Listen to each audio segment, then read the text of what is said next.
चक्कर में फंसे रहना बहुत बड़ा रोग है। संसार में जो छोटे मोटे रोग होते हैं, डॉक्टर से दवाई लेकर उस दवाई को खाकर उस छोटे छोटे रोगों से मुक्त हो सकते हैं, परंतु यदि भवरोग से मुक्त होना है तो एकमात्र औषधि भगवान कृष्ण की कथा।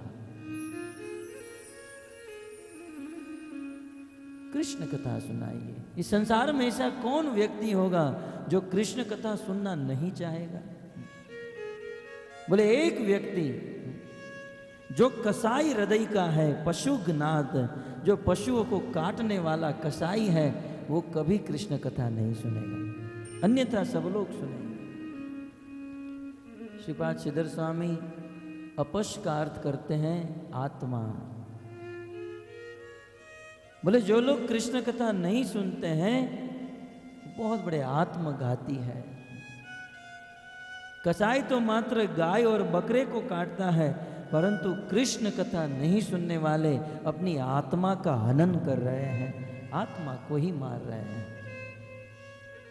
इसलिए कृष्ण कथा सुनना जीवन का बहुत बड़ा लाभ है।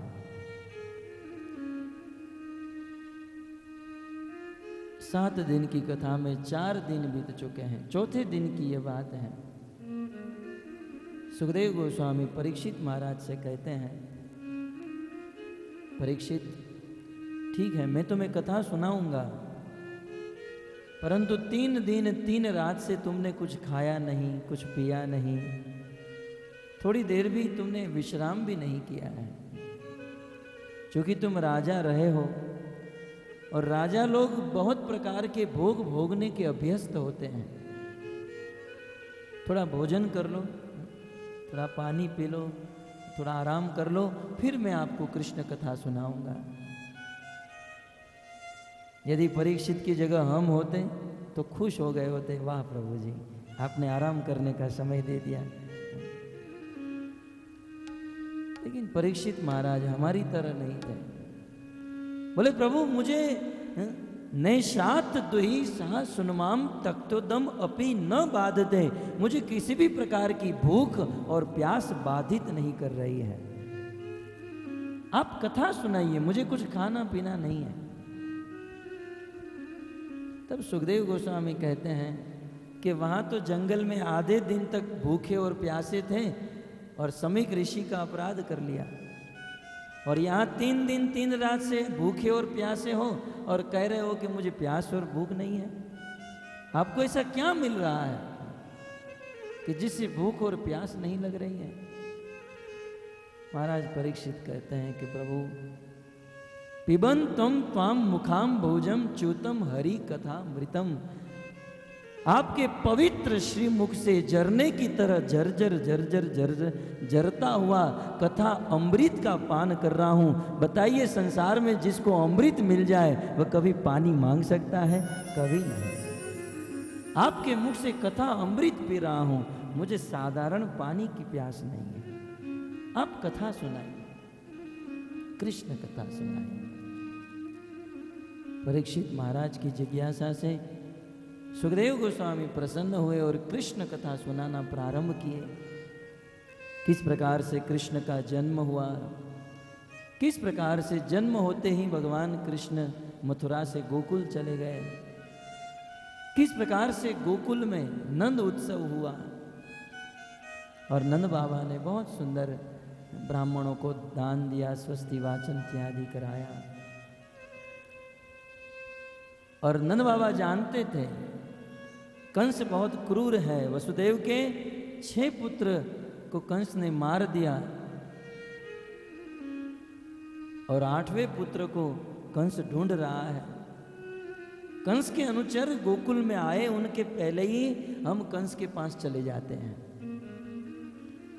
ब्रज 84 कोस में कंस राजा था और ब्रज में रहने वाले लोग महीने में एक बार कंस को कर देने के लिए जाते थे, टैक्स देने के लिए।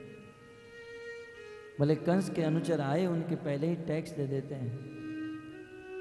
नंद बाबा इत्यादि अनेक गोप मथुरा में गए, कंस को जितना भी कर था, टैक्स था, वो भर दिया। और मथुरा में नंद बाबा वसुदेव जी से मिलते हैं। वसुदेव जी से बहुत सुंदर वार्तालाप हुआ और नंद बाबा ने वसुदेव जी को कहा कि आज की रात मैं यहीं पर रुक जाता हूं। तब वसुदेव जी कहते हैं, नंद बाबा जी महाराज आप मथुरा में मत रुकिए, क्योंकि मेरे मन में ऐसा विचार आ रहा है कि गोकुल में कुछ उत्पात हो रहा होगा। और नंद बाबा ने जब वसुदेव के मुख से सुना कि गोकुल में कुछ उत्पात होने की आशंका है, तुरंत नंद बाबा अपनी बैलगाड़ी पर सवार होकर निकल गए। नंद पथि वच शोरे न मृषेति विचिंतयन् हरिम जगाम शरणम उत्पात आगम शंकित। नंद महाराज गोकुल में गए और गोकुल में पहुंचे तब तक तो कंसेन प्रहिता घोरा पूतना बाल घातिनी शिशुम चचार निघ्नन्ति पूर ग्राम व्रज आदिशु। अनेक बालकों को मारते मारते वह पूतना नाम की राक्षसी गोकुल में आ चुकी थी। बहुत सुंदर साधु का वेश पहनकर आई, कृष्ण को अपने हाथ में लिया, अपने स्तन पर कालकुट नाम का विष लगाकर आई थी। सोचा कृष्ण को मार डालूंगी। कृष्ण ने पूतना के हृदय में जितना भी दूध था वह सारा दूध पी लिया। अंत में कृष्ण ने पूतना के प्राण को पी लिया। तड़प तड़प कर मर गई। और नंद बाबा जब तक पहुंचे तब तक तो पूतना की लाश पड़ी थी।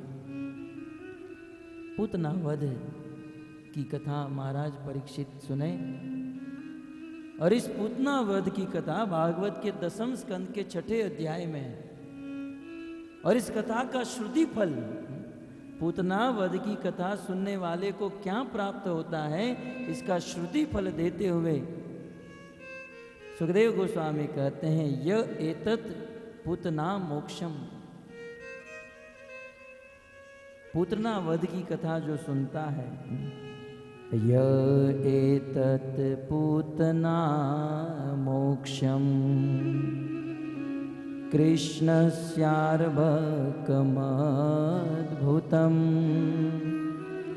शृणुया श्रद्धया मर्त्यो गोविंदे लभते रतिम्।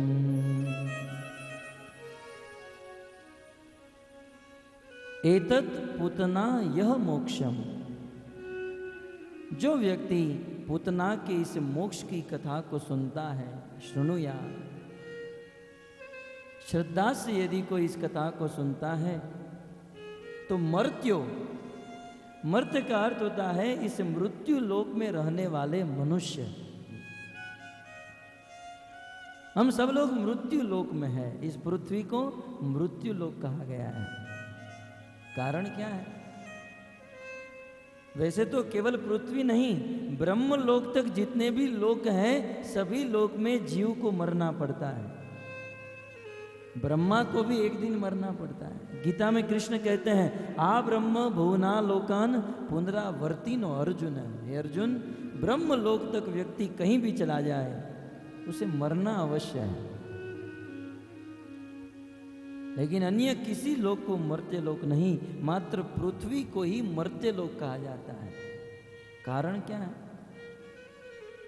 कारण यही है मित्रों, अन्य सभी लोकों में मृत्यु निश्चित है कि ये व्यक्ति इस दिन ही मरेगा, उस दिन से पहले नहीं मर सकता है। अन्य लोक में व्यक्ति के, लोगों के जीव का मृत्यु का निश्चय है, परंतु इस पृथ्वी में मरने का कोई भरोसा नहीं है। इस पृथ्वी पर रहने वाला मनुष्य कहीं भी, कभी भी और कैसे भी मर सकता है। इसलिए इस पृथ्वी लोक को मृत्यु लोक कहा गया है। और ऐसे मृत्यु लोक में रहने वाला मनुष्य यह एतत् पूतना मोक्षम, पूतना मोक्ष की कथा को श्रृणुया सुनता है तो उसे क्या प्राप्त होता है? कहते हैं गोविंदे लभते रतिम। गोविंद भगवान श्री कृष्ण में उस मनुष्य की प्रीति उत्पन्न हो जाती है, रति उत्पन्न हो जाती है। इससे बड़ा लाभ मनुष्य जीवन में और कोई नहीं है। पूतना मोक्ष की कथा सुनकर हृदय में भक्ति का उदय हो जाता है। गोविंदे लभते रतिम, गोविंद के प्रति प्रेम उत्पन्न हो जाता है। दसम स्कंद के छठे अध्याय का यह अंतिम श्लोक, और जैसे ही 7वां अध्याय प्रारंभ होता है तो अब महाराज परीक्षित को वेद व्यास जी श्री राजो उवाच कहते हैं। आप देख सकते हैं केवल राजो उवाच नहीं, श्री राजो उवाच। कारण श्री का एक अर्थ होता है भक्ति। पूतनावध इत्यादि की कथा को सुनकर महाराज परीक्षित के हृदय में पूर्ण भक्ति का उदय हो गया। इसलिए वेद व्यास जी को लिखना पड़ा श्री राजो उवाच। केवल राजा नहीं, श्री राजा बोले। अब बहुत सुंदर सुखदेव गोस्वामी कथा सुना रहे थे, और कथा सुनाते सुनाते जब इस कथा का श्रुति फल का वर्णन करने लगे तो महाराज परीक्षित से रहा नहीं गया, अपना हाथ ऊपर कर लिए। सुखदेव गोस्वामी 1 मिनट, जैसे यहां पर कथा चल रही है और कोई खड़ा हो जाए और कहे प्रभु जी रुको, मैं कुछ बोलना चाहता हूं। वैसे लगातार गंगा की धारावत कथा चल रही है और इस कथा को परीक्षित महाराज ने रुका दिया, स्टॉप कर दिया,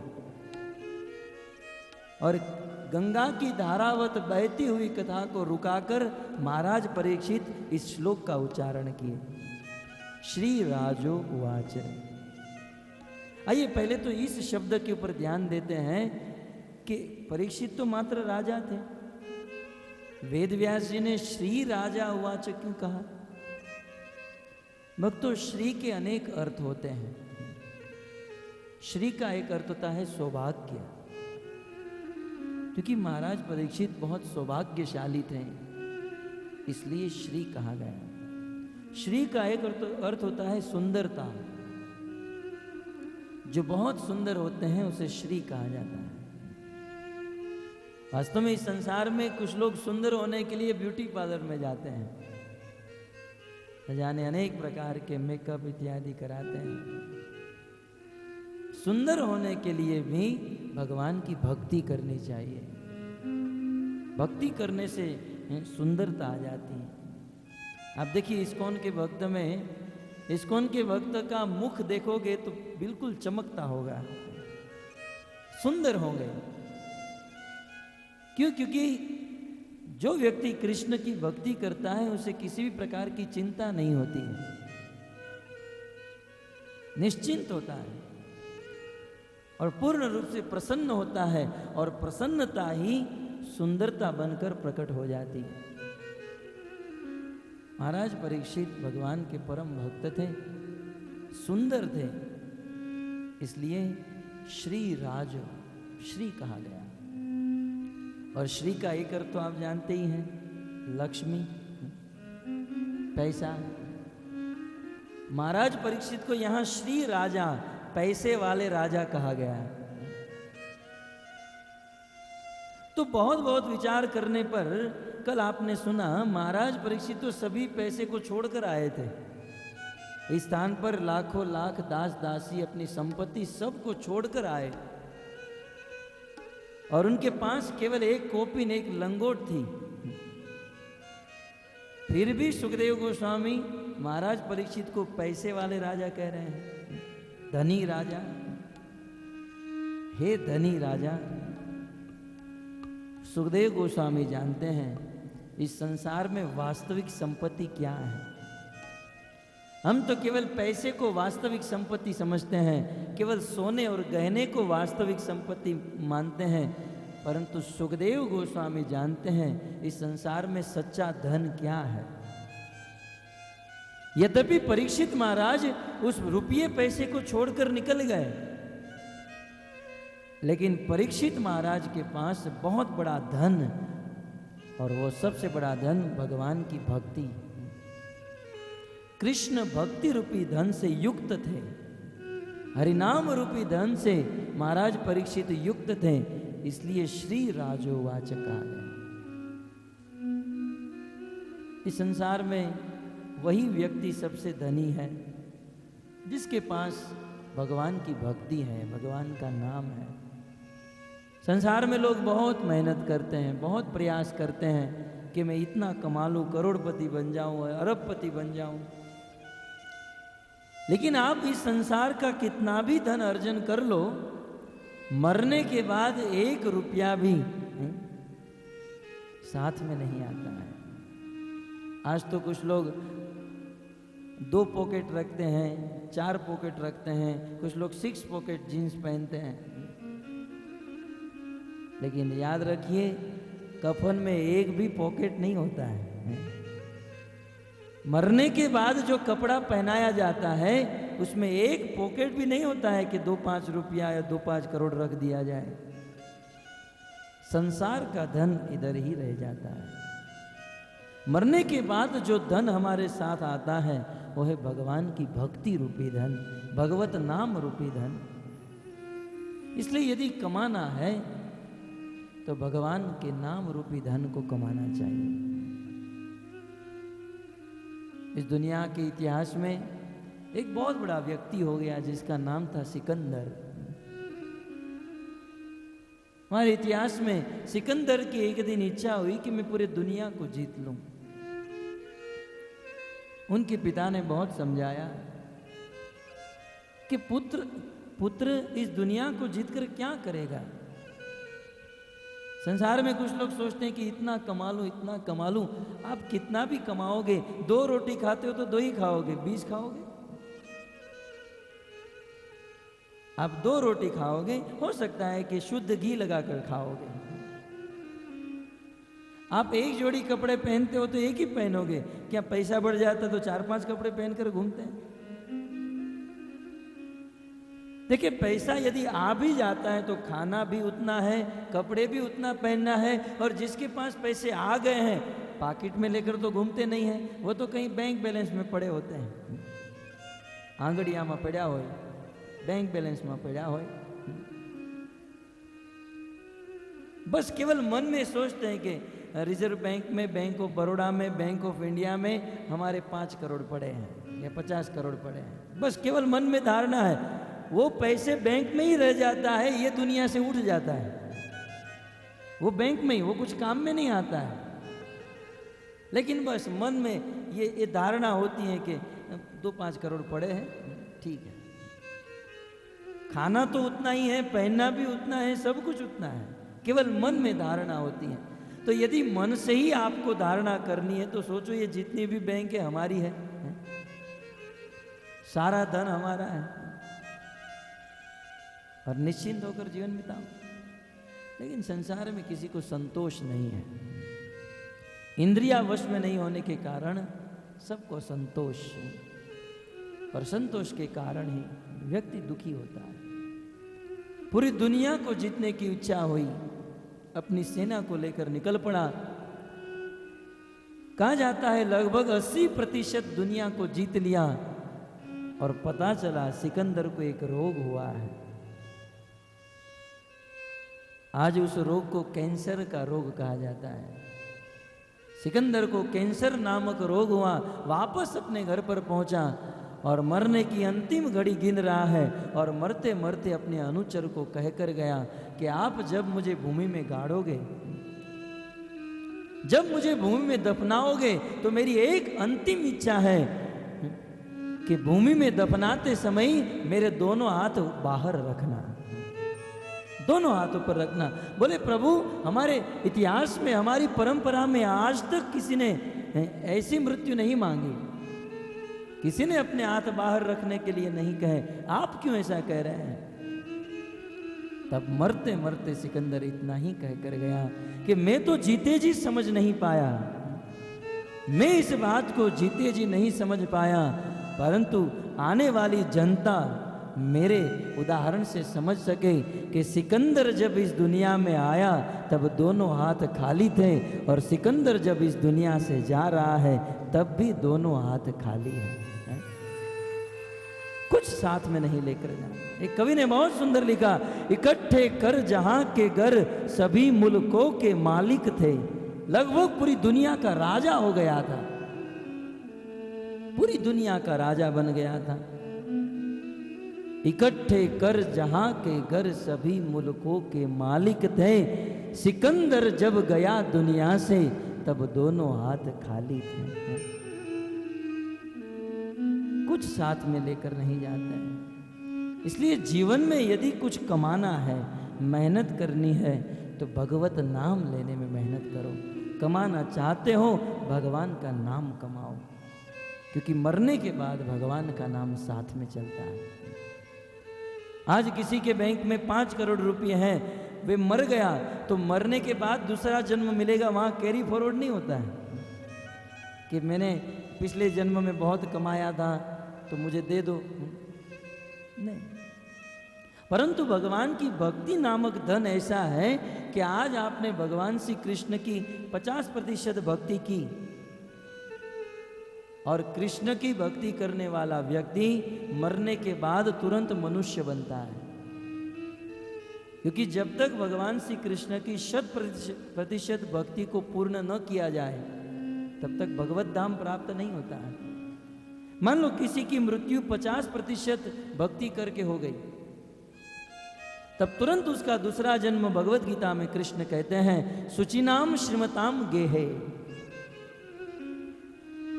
जो व्यक्ति भजन करता है और भजन करते हुए उसकी मृत्यु हो जाती है तो उसका दूसरा जन्म, उसे नरक में नहीं जाना पड़ता है। तुरंत मरने के बाद वह भक्त किसी मां के गर्भ में चला जाता है और उसका जन्म ऐसे परिवार में होता है, शुचिनाम पवित्र परिवार, किसी भक्त के परिवार में। और केवल भक्त नहीं, श्रीमताम, किसी धनी भक्त के घर में। ऐसा धनी भक्त के घर में जिस भक्त के घर में मेहनत, काम धंधा, बिजनेस करने की जरूरत नहीं, केवल भजन भक्ति करो और जितनी भक्ति बाकी रह गई उतनी पूरी करो। शुचिताम श्रीमताम गे। कुछ दिन पहले हमारे भक्त समाज में ही 17 साल की एक बालिका का अवसान हो गया, हिताक्षी। उनके माता पिता बहुत दुखी थे। मैंने उनको यही बात बताई, आप चिंता मत करो, क्योंकि हमारी हिताक्षी भगवान का भजन करती थी और भजन करने वाले की कभी दुर्गति नहीं होती है। मृत्यु के बाद तुरंत उसे ऐसा जन्म मिलता है जहां पर भक्ति करने की सुविधा मिले। आज वो कहीं भी है, बहुत अच्छे परिवार में, बहुत अच्छे भक्त के समाज में, और हो सकता है हमारे ही किसी भक्त के समाज में हो। चिंता की कोई आवश्यकता, भजन करने वाले को किसी भी प्रकार की चिंता करने की जरूरत नहीं है। गीता में कृष्ण ने कह दिया, मां शुच, डरो मत अर्जुन। मेरा भजन करने वाला नेहा विक्र मना सोचती, कभी भी उसका नाश नहीं होता है। नमे भक्ता प्रणश्यति। किसी श्रीमंत परिवार के घर पर जन्म होता है जो भक्त परिवार है और पूर्व जन्म में 50% भक्ति की है, दूसरे जन्म में 51% से प्रारंभ होती है। वो भक्ति कैरी फॉरवर्ड होती है और बस 50% भक्ति करके भगवान का धाम प्राप्त हो जाता है। तो इस प्रकार भगवान की भक्ति का जो धन है सबसे उत्तम धन है, और भक्ति रूपी धन महाराज परीक्षित को प्राप्त हो चुका है। इसलिए वेद व्यास जी श्री राजो वाच कह रहे हैं। इसे कहते हैं अर्थास्वादन। भागवत को इस प्रकार से सुनना है, एक एक शब्द के ऊपर व्याख्या, उसके रस का आस्वादन करना। तो चलती हुई कथा को रुका दिए और महाराज परीक्षित हाथ ऊपर करके जिज्ञासा करने लगे कि हे प्रभु, आप मुझे अन्य कथा सुनाइए। अब महाराज परीक्षित चलती हुई कथा को क्यों रुका दिए? अनेक आचार्यों ने परीक्षित महाराज के मन में बैठकर परीक्षित महाराज के भावों का उद्दीपन किया। एक आचार्य कहते हैं कि महाराज परीक्षित ने चलती हुई कथा को इसलिए रुका दिया क्योंकि वे इस संसार में एक सिद्धांत स्थापित करना चाहते थे कि दुखों से मुक्त होना ही प्रपंच की विस्मृति ही पुरुषार्थ नहीं है।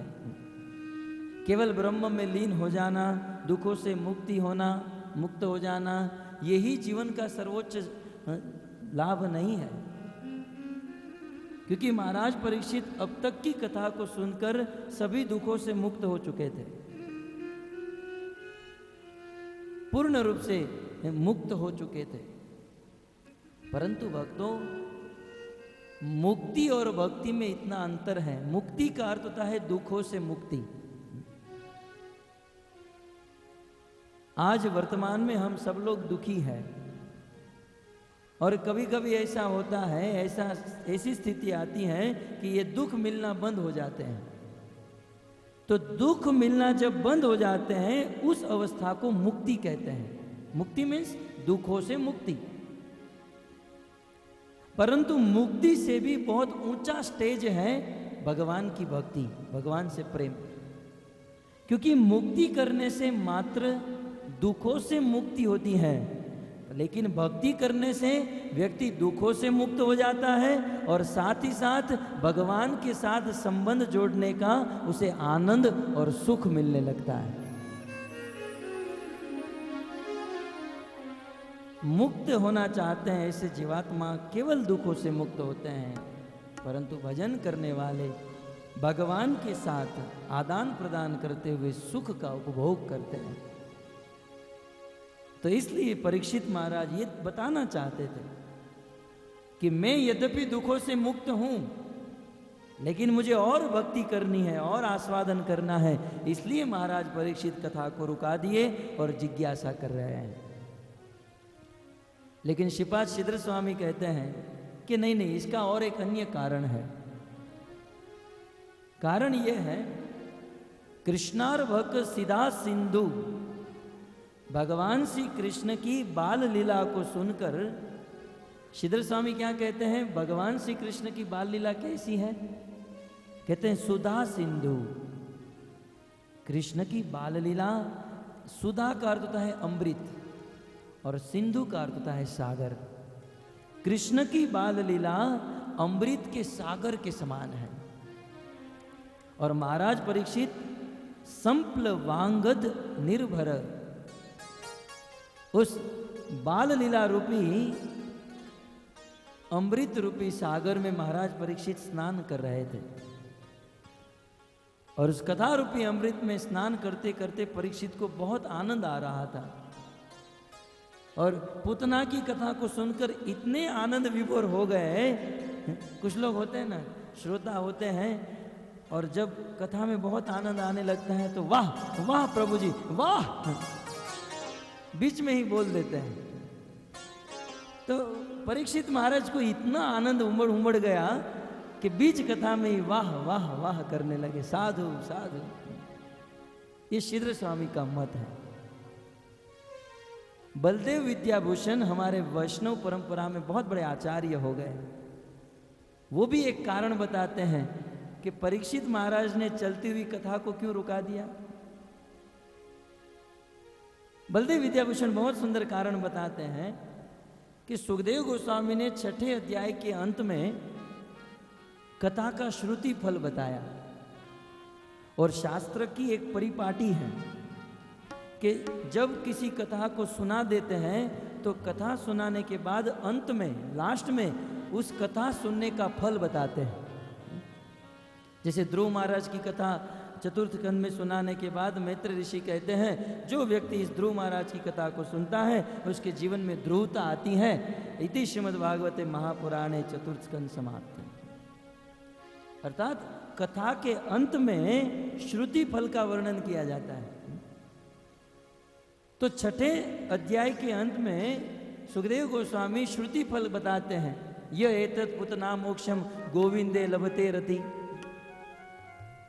तो श्रुति फल को सुनकर परीक्षित महाराज को लगा कि ये सुखदेव गोस्वामी कथा को अब खत्म करने जा रहे हैं। परीक्षित महाराज के मन में यह भावना उद्दीपन हुई कि सुखदेव गोस्वामी अब कृष्ण की कथा को समाप्त करने जा रहे हैं।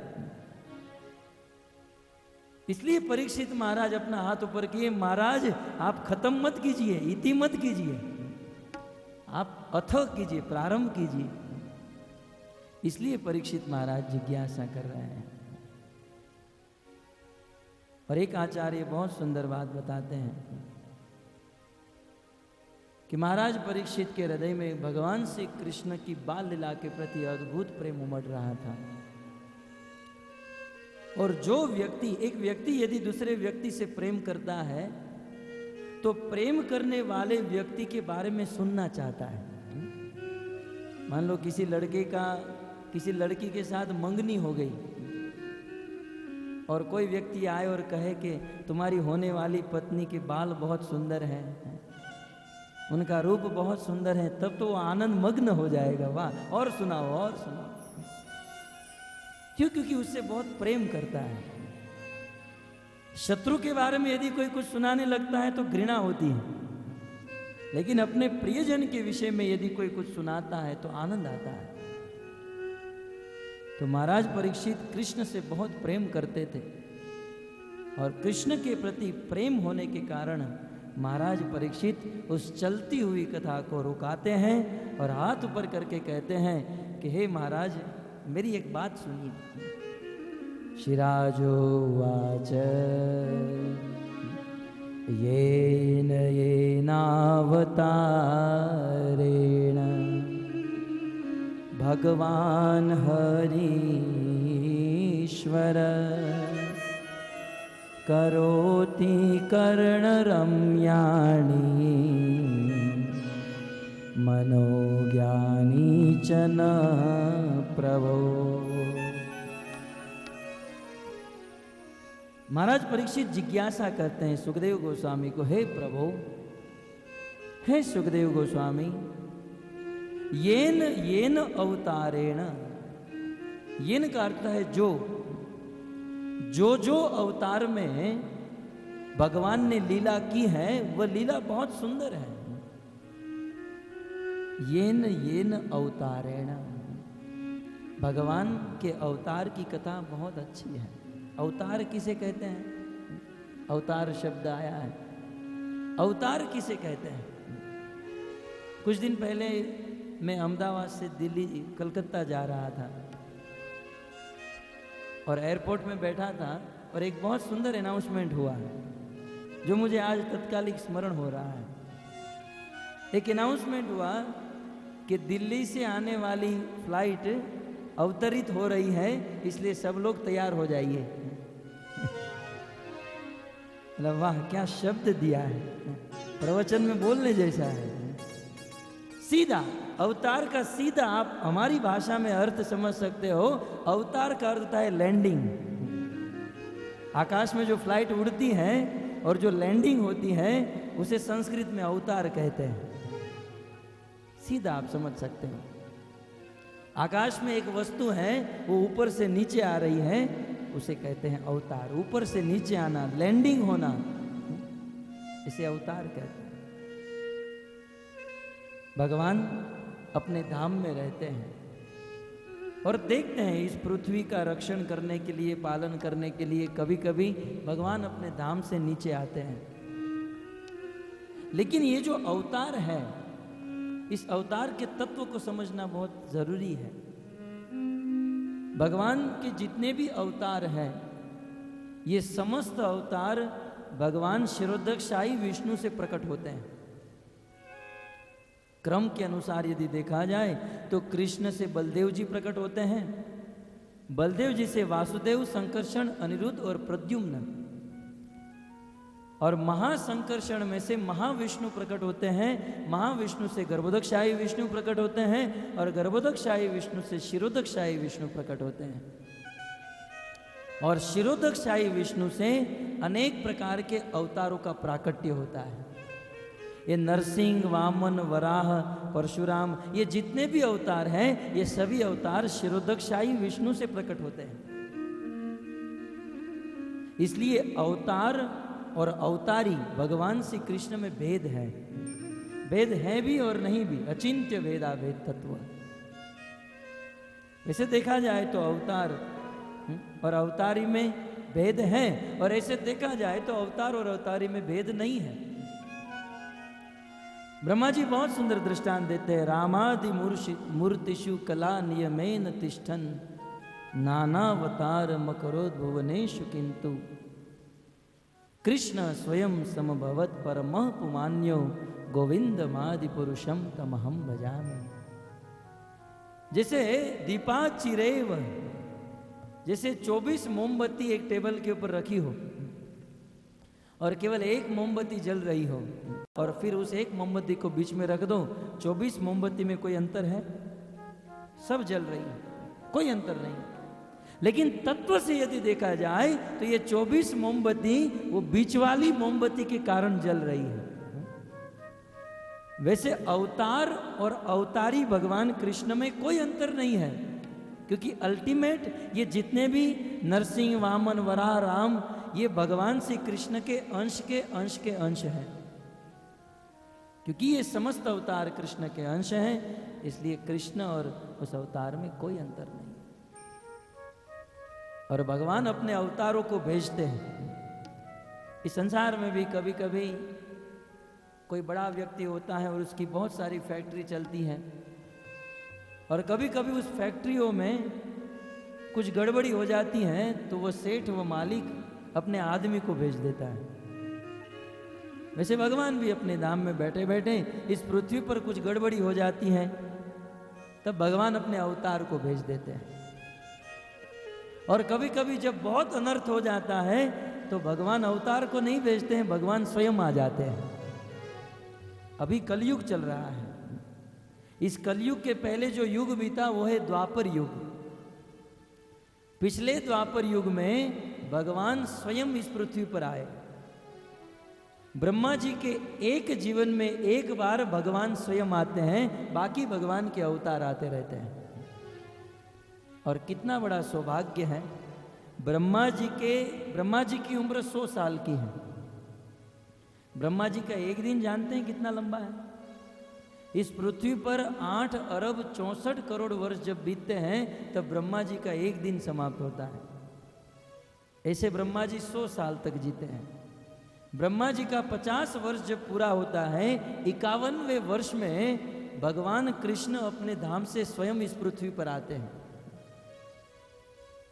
और हमारा सौभाग्य ये है कि हम उस चतुर्युग में हैं। पिछला जो द्वापर युग बीता वह द्वापर युग था जिसमें भगवान श्री कृष्ण स्वयं अपने धाम से उतर कर आए। कितना बड़ा सौभाग्य है।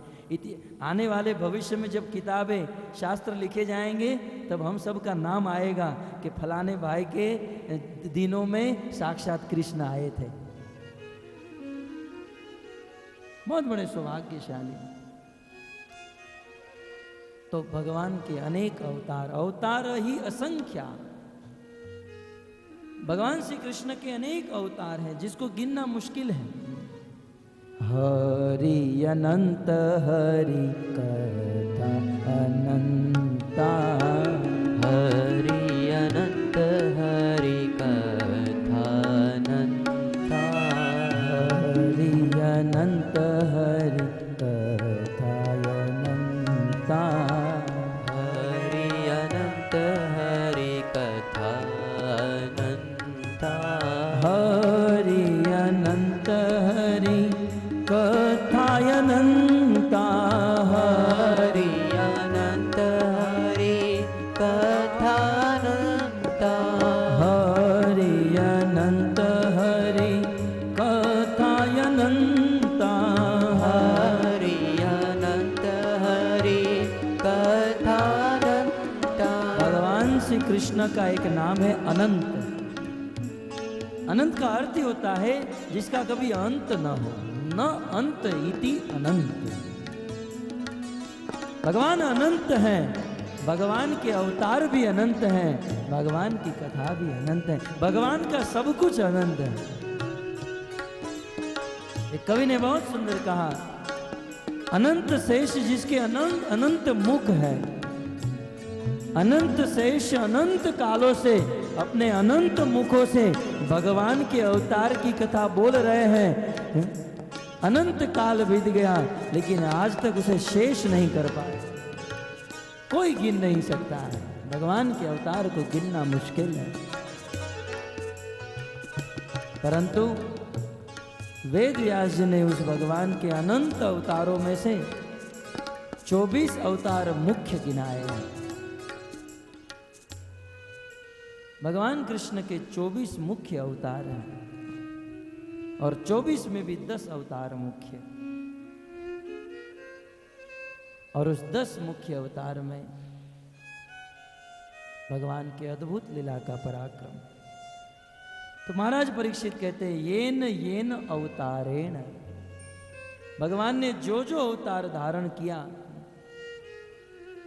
बोले अवतार किसने लिया?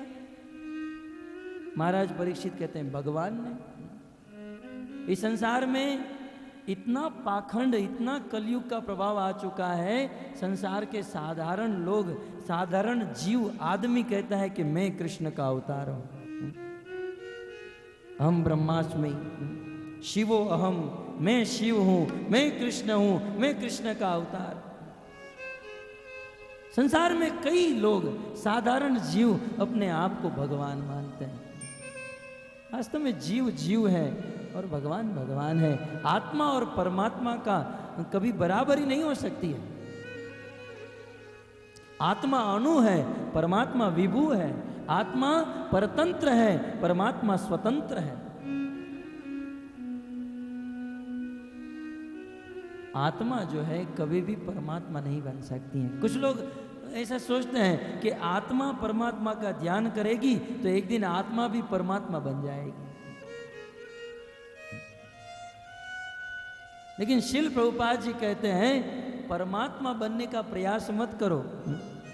यदि आत्मा भगवान की भक्ति करती है तो महात्मा बन सकती है, बाकी परमात्मा तो जीवन में कभी नहीं बन सकती है। परमात्मा परमात्मा है। तो भगवान, भगवान शब्द जीव गोस्वामी कहते हैं यहां पर भगवान का अर्थ है सर्व ऐश्वर्य युक्तत्वम। भगवान किसे कहते हैं? संसार में किसी को भी आज भगवान उपमा दे देते हैं, ये तो हमारे भगवान है। और गुजरात में तो भगवान बनाने में कोई देरी नहीं। मेरी 2-3 कथा गुजरात में हुई, 2-3 दिन भागवत कथा करते हैं, लोगों को अच्छा लगता है और माइक में बोलते हैं ये साक्षात कृष्ण ही आ गए हैं, हमारे लिए तो यही भगवान है। कोई देरी नहीं, तुरंत किसी को भी भगवान बना देते हैं। अंधश्रद्धा। भगवान किसे कहते हैं? शास्त्र में लिखा है। जीव गोस्वामी कहते हैं सर्व ऐश्वर्य युक्तत्वम इति भगवान। और भगवान शब्द की व्याख्या देते हुए वेद व्यास जी के पिता पराशर ऋषि कहते हैं ऐश्वर्यस्य समग्रस्य वीर्यस्य यशस्य श्रिय ज्ञान वैराग्य चैव शशणाम भग इति गणा। जिस व्यक्ति में 6 प्रकार के ऐश्वर्य परिपूर्ण मात्रा में हो उसे भगवान कहा जाता है। किसी को भगवान कहने से पहले देखना चाहिए ये 6 प्रकार के ऐश्वर्य उस व्यक्ति में है। ये 6 ऐश्वर्य कौन से हैं? कहते हैं ऐश्वर्यस्य समग्रस्य वीर्यस्य, संपूर्ण बल। जिस व्यक्ति में परिपूर्ण मात्रा में बल हो वो भगवान हो सकता है। किसी को भगवान कह रहे हो तो देखो उसमें बल है, तो कहते हैं हाँ है ना। संपूर्ण बल का अर्थ है अल्टीमेट, अद्भुत बल, और वह बल एकमात्र कृष्ण में है।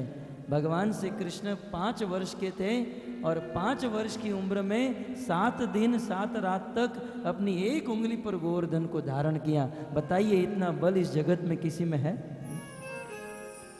और कह देते ये हमारे भगवान है। क्या खाक भगवान है?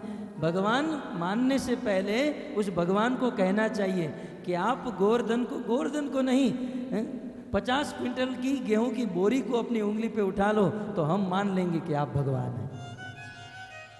और वो भी 7 दिन 7 रात तक। 7 घंटे में थक जाएगा वो भगवान। बल होना चाहिए, वीरता। और दूसरा है सुंदरता। जो पूर्ण रूप से सुंदर हो वही भगवान हो सकता है। तो कहते नहीं है ना, बहुत सारे हीरो हीरोइन हमारे। बोले उसे सुंदर नहीं कहते हैं, सुंदरता उसे कहते हैं जो तीनों काल में सुंदर रहे। ये लोग आज सुंदर हैं, कल बूढ़े हो जाएंगे, कल सारी सुंदरता चली जाएगी। और कल जो सुंदर थे आज बूढ़े हो गए। वास्तविक सुंदरता वह है जो तीनों काल में सुंदर है। और ऐसी सुंदरता एकमात्र कृष्ण में है। श्याम सुंदर। एक कवि ने तो बहुत सुंदर कहा कि कृष्ण ही एकमात्र सुंदर है, बाकी सब छछुंदर है। ये कितना भी आगे लट को खींचे, कितनी भी जुल्फ बनाए और कितना भी अच्छा बाल और स्टाइल करे, कृष्ण के सामने सब लोग छछुंदर हैं।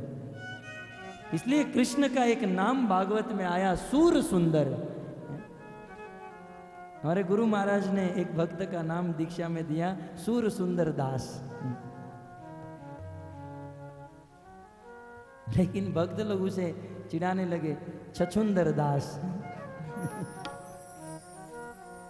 तो गुरु महाराज के पास आया, महाराज जी आप मेरा नाम बदल दो, क्योंकि लोग मुझे छछुंदर दास कह रहे हैं। बोले इसमें भी कोई गलती नहीं है, छछुंदर दास भी ठीक है, क्योंकि छछुंदर भगवान गणेश जी का वाहन है और उसके दास। खैर भगवान कृष्ण का एक नाम सूर सुंदर।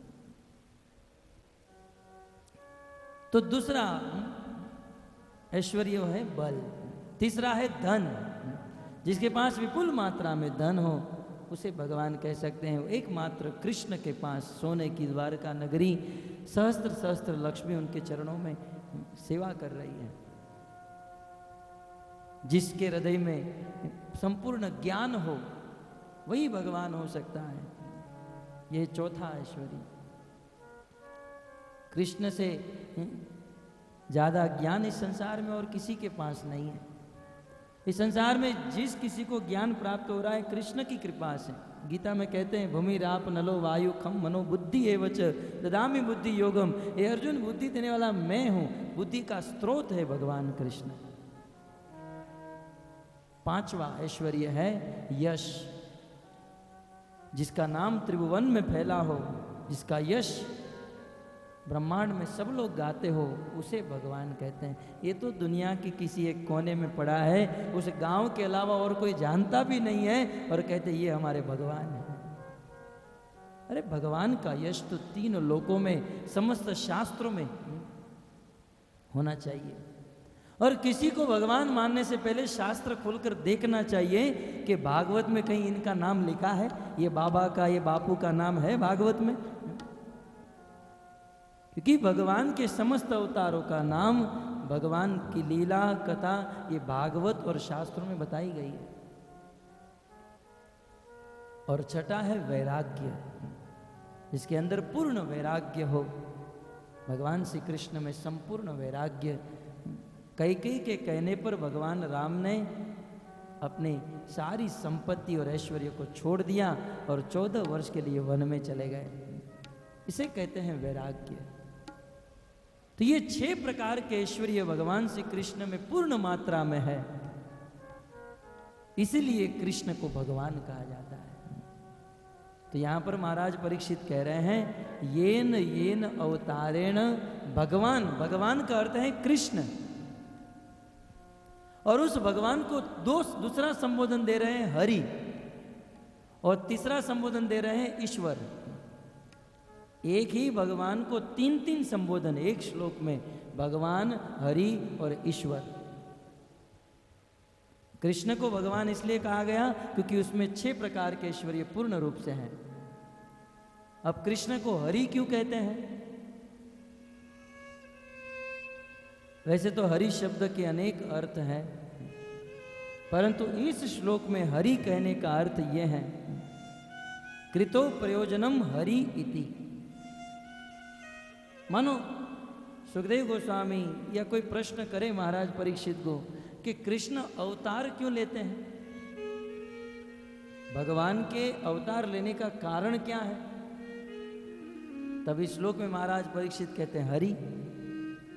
भगवान के अवतार लेने का एक ही कारण है, वो है अपने भक्तों के दुख को हरना। हरति इति हरि, जो अपने भक्तों के दुख को हर ले उसे हरि कहते हैं। भगवान इस संसार में अवतार लेते हैं भक्तों के दुख को हरने के लिए। कुछ लोग कहते हैं नहीं, भगवान असुरों का विनाश करने के लिए अवतार लेते हैं। गीता में कहते हैं ना, यदा यदा ही धर्मस्य, दुष्टों का विनाश करने के लिए, धर्म की स्थापना करने के लिए। भगवान इस संसार में दुष्टों का विनाश करने के लिए नहीं आते हैं, धर्म की स्थापना करने के लिए भी नहीं आते हैं। भगवान का इस संसार में अवतार लेने का मुख्य उद्देश्य अपने भक्तों के कष्ट को हरना, अपने भक्तों के दुख को हरना। और भगवान इस पृथ्वी में आकर अपने भक्तों के दुख को हरते हैं, इसलिए उनको हरि कहा जाता है। हरि। तो मानो मन में प्रश्न हो, भक्तों का दुख क्या है? भक्तों के हृदय में एक ही दुख होता है कि कृष्ण की प्राप्ति नहीं हो रही है, कृष्ण का विस्मरण हो रहा है, यही सबसे बड़ा दुख है। तो अपने भक्तों को दर्शन देने के लिए, जैसे आज के दिन में भगवान ने एक अद्भुत अवतार धारण किया और पूछा गया वेद व्यास जी को कि भगवान ने नरसिंह अवतार क्यों धारण किया? हिरण्यकश्यप को मारने के लिए? बोले नहीं, धर्म की स्थापना करने के लिए नहीं। भगवान नरसिंह देव इस पृथ्वी पर एक ही कारण से आए, और वो है प्रहलाद अल्हाद दाई ने। अपने भक्त प्रहलाद को, अल्हाद का अर्थ होता है आनंद, अपने भक्त को सुख देने के लिए भगवान नरसिंह देव इस पृथ्वी पर प्रकट हो गए। आज नरसिंह चतुर्दशी है, बहुत पवित्र अवसर है, और यहाँ परीक्षित महाराज भी अवतार के बारे में पूछ रहे हैं। और आज हमारी कथा में और वास्तव में नरसिंह भगवान का अवतार है, तो परीक्षित महाराज की इस जिज्ञासा को हम होल्ड में रख देते हैं और नरसिंह भगवान के अवतार को यहाँ पर नरसिंह भगवान का प्राकट्य कराते हैं। इस कमरे में 6 खंबे हैं। अब किस खंबे से भगवान नरसिंह देव प्रकट हो ये भरोसा नहीं है, इसलिए खंबे से थोड़ा दूर ही बैठिए। कुछ लोग खंबे का सहारा लेकर सो रहे हैं, तो सोने वाले को पहले पकड़ेंगे। हरे कृष्णा कृष्णा कृष्णा हरे हरे, हरे राम राम राम हरे हरे। भगवान का अद्भुत अवतार, एक ऐसा अवतार था जिसका वर्णन शास्त्र में पूर्व पहले से नहीं हुआ। यद्यपि भगवान के जितने भी अवतार होते हैं पहले से शास्त्र में लिखा जाता है कि भगवान अब आएंगे, लेकिन नरसिंह देव पूर्व कोई तैयारी नहीं थी। अचानक सत्यम विधातुम निज भृत्य भाषितम स्तंभे सभायाम न मृगम न मानुषम, वो आधे मृग और आधे मनुष्य बनकर उस सभा के खंबे को फाड़ कर प्रकट हुए। बिठाओ उसे, लेके जाओ पीछे। ठीक है। हरे कृष्णा कृष्णा कृष्णा हरे हरे, हरे राम राम राम हरे हरे। हरे कृष्णा कृष्णा कृष्णा हरे हरे, हरे राम राम राम हरे हरे। श्रीमद् भागवत के 7वें स्कंद में भगवान नरसिंह देव के प्राकट्य की कथा है। कथा की भूमिका इस प्रकार से है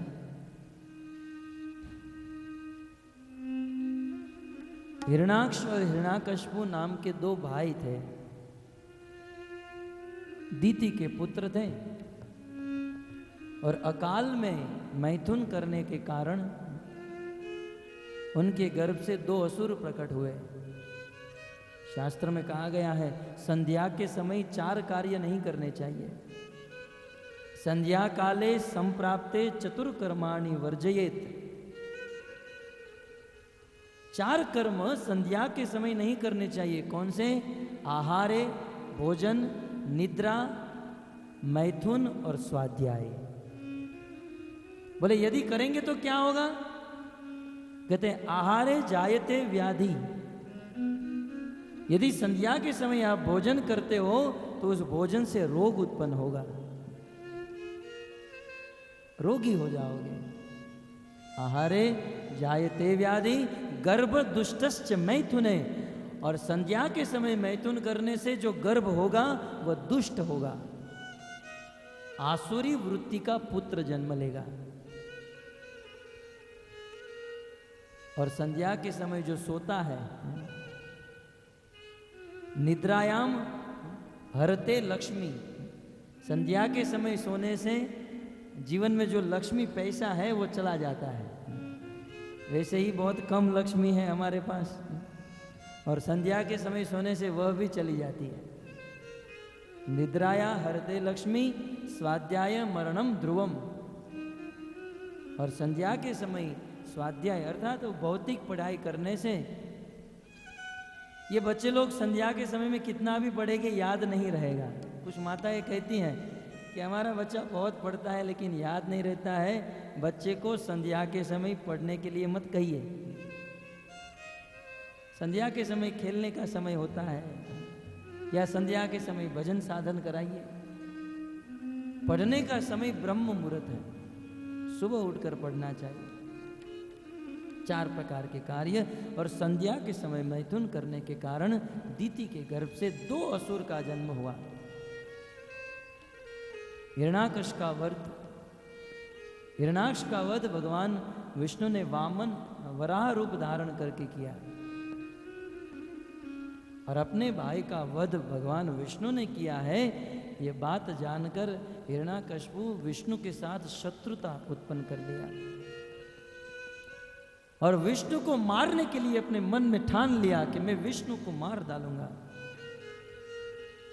लेकिन उस दिन का असुर भी जानता था कि विष्णु कोई साधारण व्यक्ति नहीं है, उसे मारने के लिए बल चाहिए, शक्ति चाहिए। इसलिए राजसूय सभा में यह कथा सुनाते समय नारद जी कहते हैं, हिरण्य कशिपु राजन अजेय जरामरम आत्मानम प्रतिद्वंद एक राट व्यधिसत। अजर अमर होने के लिए हिरण्याकशिपु तपस्या करने के लिए निकला। सतेपे मंदर द्रोण्याम तपः परम दारुणम ऊर्ध्वबाहु नभो दृष्टि पादांगुष्टा श्रितावनी। अद्भुत भयंकर तपस्या आज तक के इतिहास में हिरण्याकशिपु ने जो तपस्या की किसी ने नहीं की।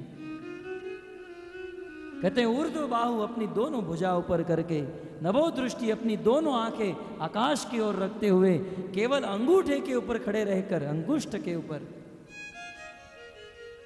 और बिना भोजन किए, बिना खाए पिए,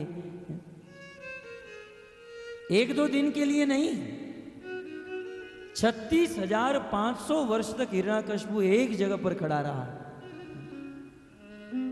और हिरण्याकशिपु की इस तपस्या से, हिरण्याकशिपु के शरीर से एक अग्नि उत्पन्न हुई।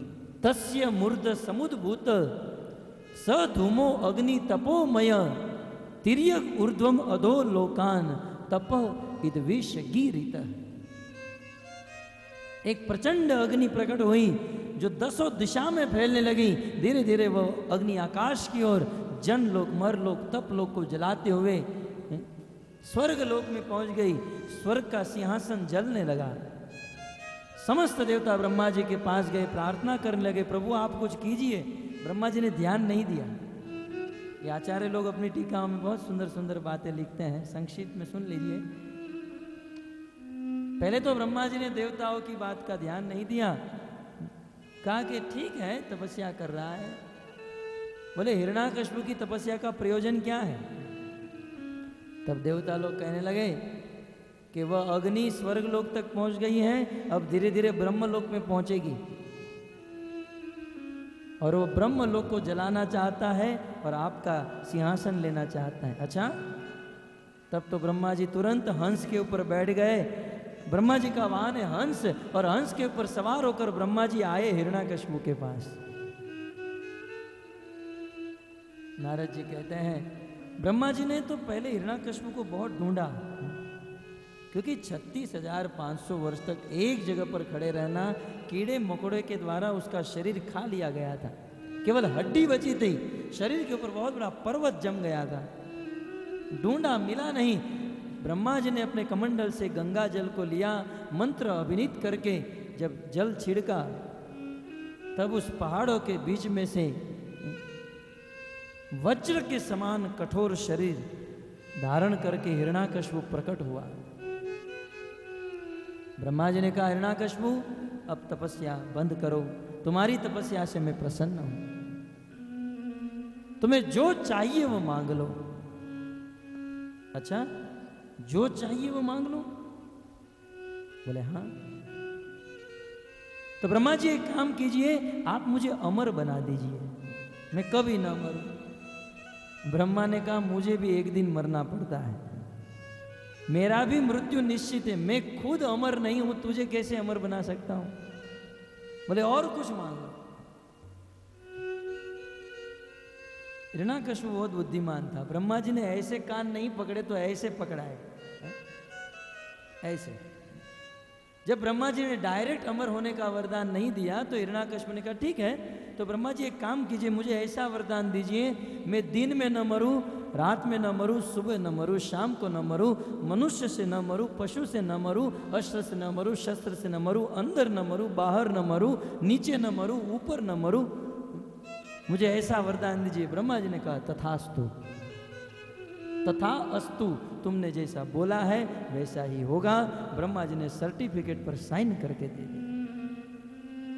ब्रह्मा चले गए और हिरण्याकश्यप अब आसुरी वृत्ति के लोगों के पास जब सत्ता आती है तब उत्पात और पाखंड के अलावा कुछ नहीं करते हैं। अब सारी सत्ता हिरण्याकश्यप के पास आ गई और सबसे पहले हिरण्याकश्यप ने सोचा कि पूरे ब्रह्मांड को जीत लूंगा। पृथ्वी में रहने वाले सभी राजा महाराजाओं के पास जाकर ललकारता था युद्ध करो, नहीं तो मेरे दास बन जाओ। हिरण्याकश्यप को देखकर ही सब लोग दास बन जाते थे। कुछ लोग हिरण्याकश्यप के साथ युद्ध करने के लिए पूरी सेना लेकर आते थे। हिरण्याकश्यप ने कहा रुको रुको, अपने जेब से वह सर्टिफिकेट निकालता था, देखो ब्रह्मा जी ने यह सर्टिफिकेट दिया है, दिन में न मरूं, रात में, सुबह शाम, अस्त्र शस्त्र, मनुष्य पशु, किसी से। वो राजा देखकर दोनों हाथ जोड़कर हिरण्याकश्यप के चरणों में गिर जाता था, माई बाप आपको कौन मार सकता है? पूरे लश्कर, पूरी सेना की सेना हिरण्याकश्यप के चरणों में। पूरी पृथ्वी को जीत लिया, पृथ्वी के नीचे के सब लोग को जीत लिया, यहां तक स्वर्ग में चला गया और 33 करोड़ देवताओं के साथ युद्ध करके सभी देवताओं को जीत लिया। हिरण्याकश्यप भागवत में आया है, जीते त्वये केन जगत त्रयम विभो। हिरण्याकश्यप जब अपनी भौं तरेरता था, हिरण्याकश्यप की आंख तिरछी होती थी, 33 करोड़ देवी देवता उनके चरणों में आकर गिर जाते थे। महाराज, नारद मुनि स्वयं कहते थे, नारद मुनि 24 घंटा अपनी विनापन भगवान का नाम नारायण नारायण जपते रहते हैं, लेकिन नारद मुनि भी जब हिरण्याकश्यप के सामने आते थे तो कहते थे, नारायण का नाम भूल जाते थे और अपने मुख से बोलते थे, हिरण्याकश्यप महाराज की। आप क्यों जय बोल रहे हैं?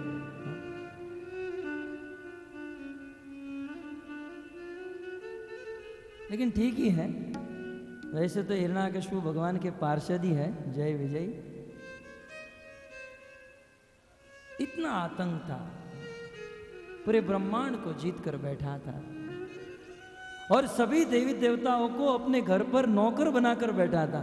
भागवत के सप्तम स्कंद के 9वें अध्याय में जब भगवान नरसिंहदेव हिरण्याकश्यप को मार डालते हैं, तब सभी देवता आते हैं और स्तुति करते हैं।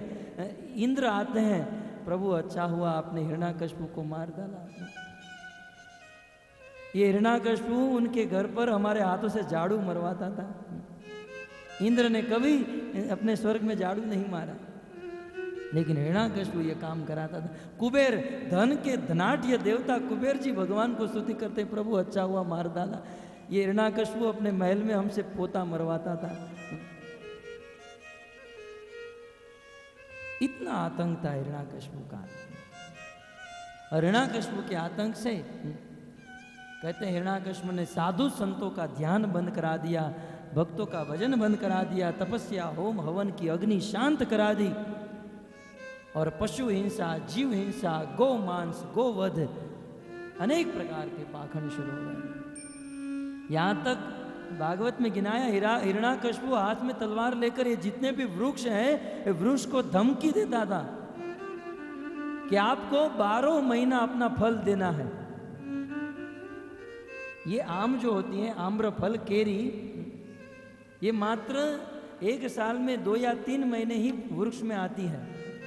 लेकिन हिरण्याकश्यप का इतना अत्याचार था कि आपको 12 महीना केरी देना है, आम देना है।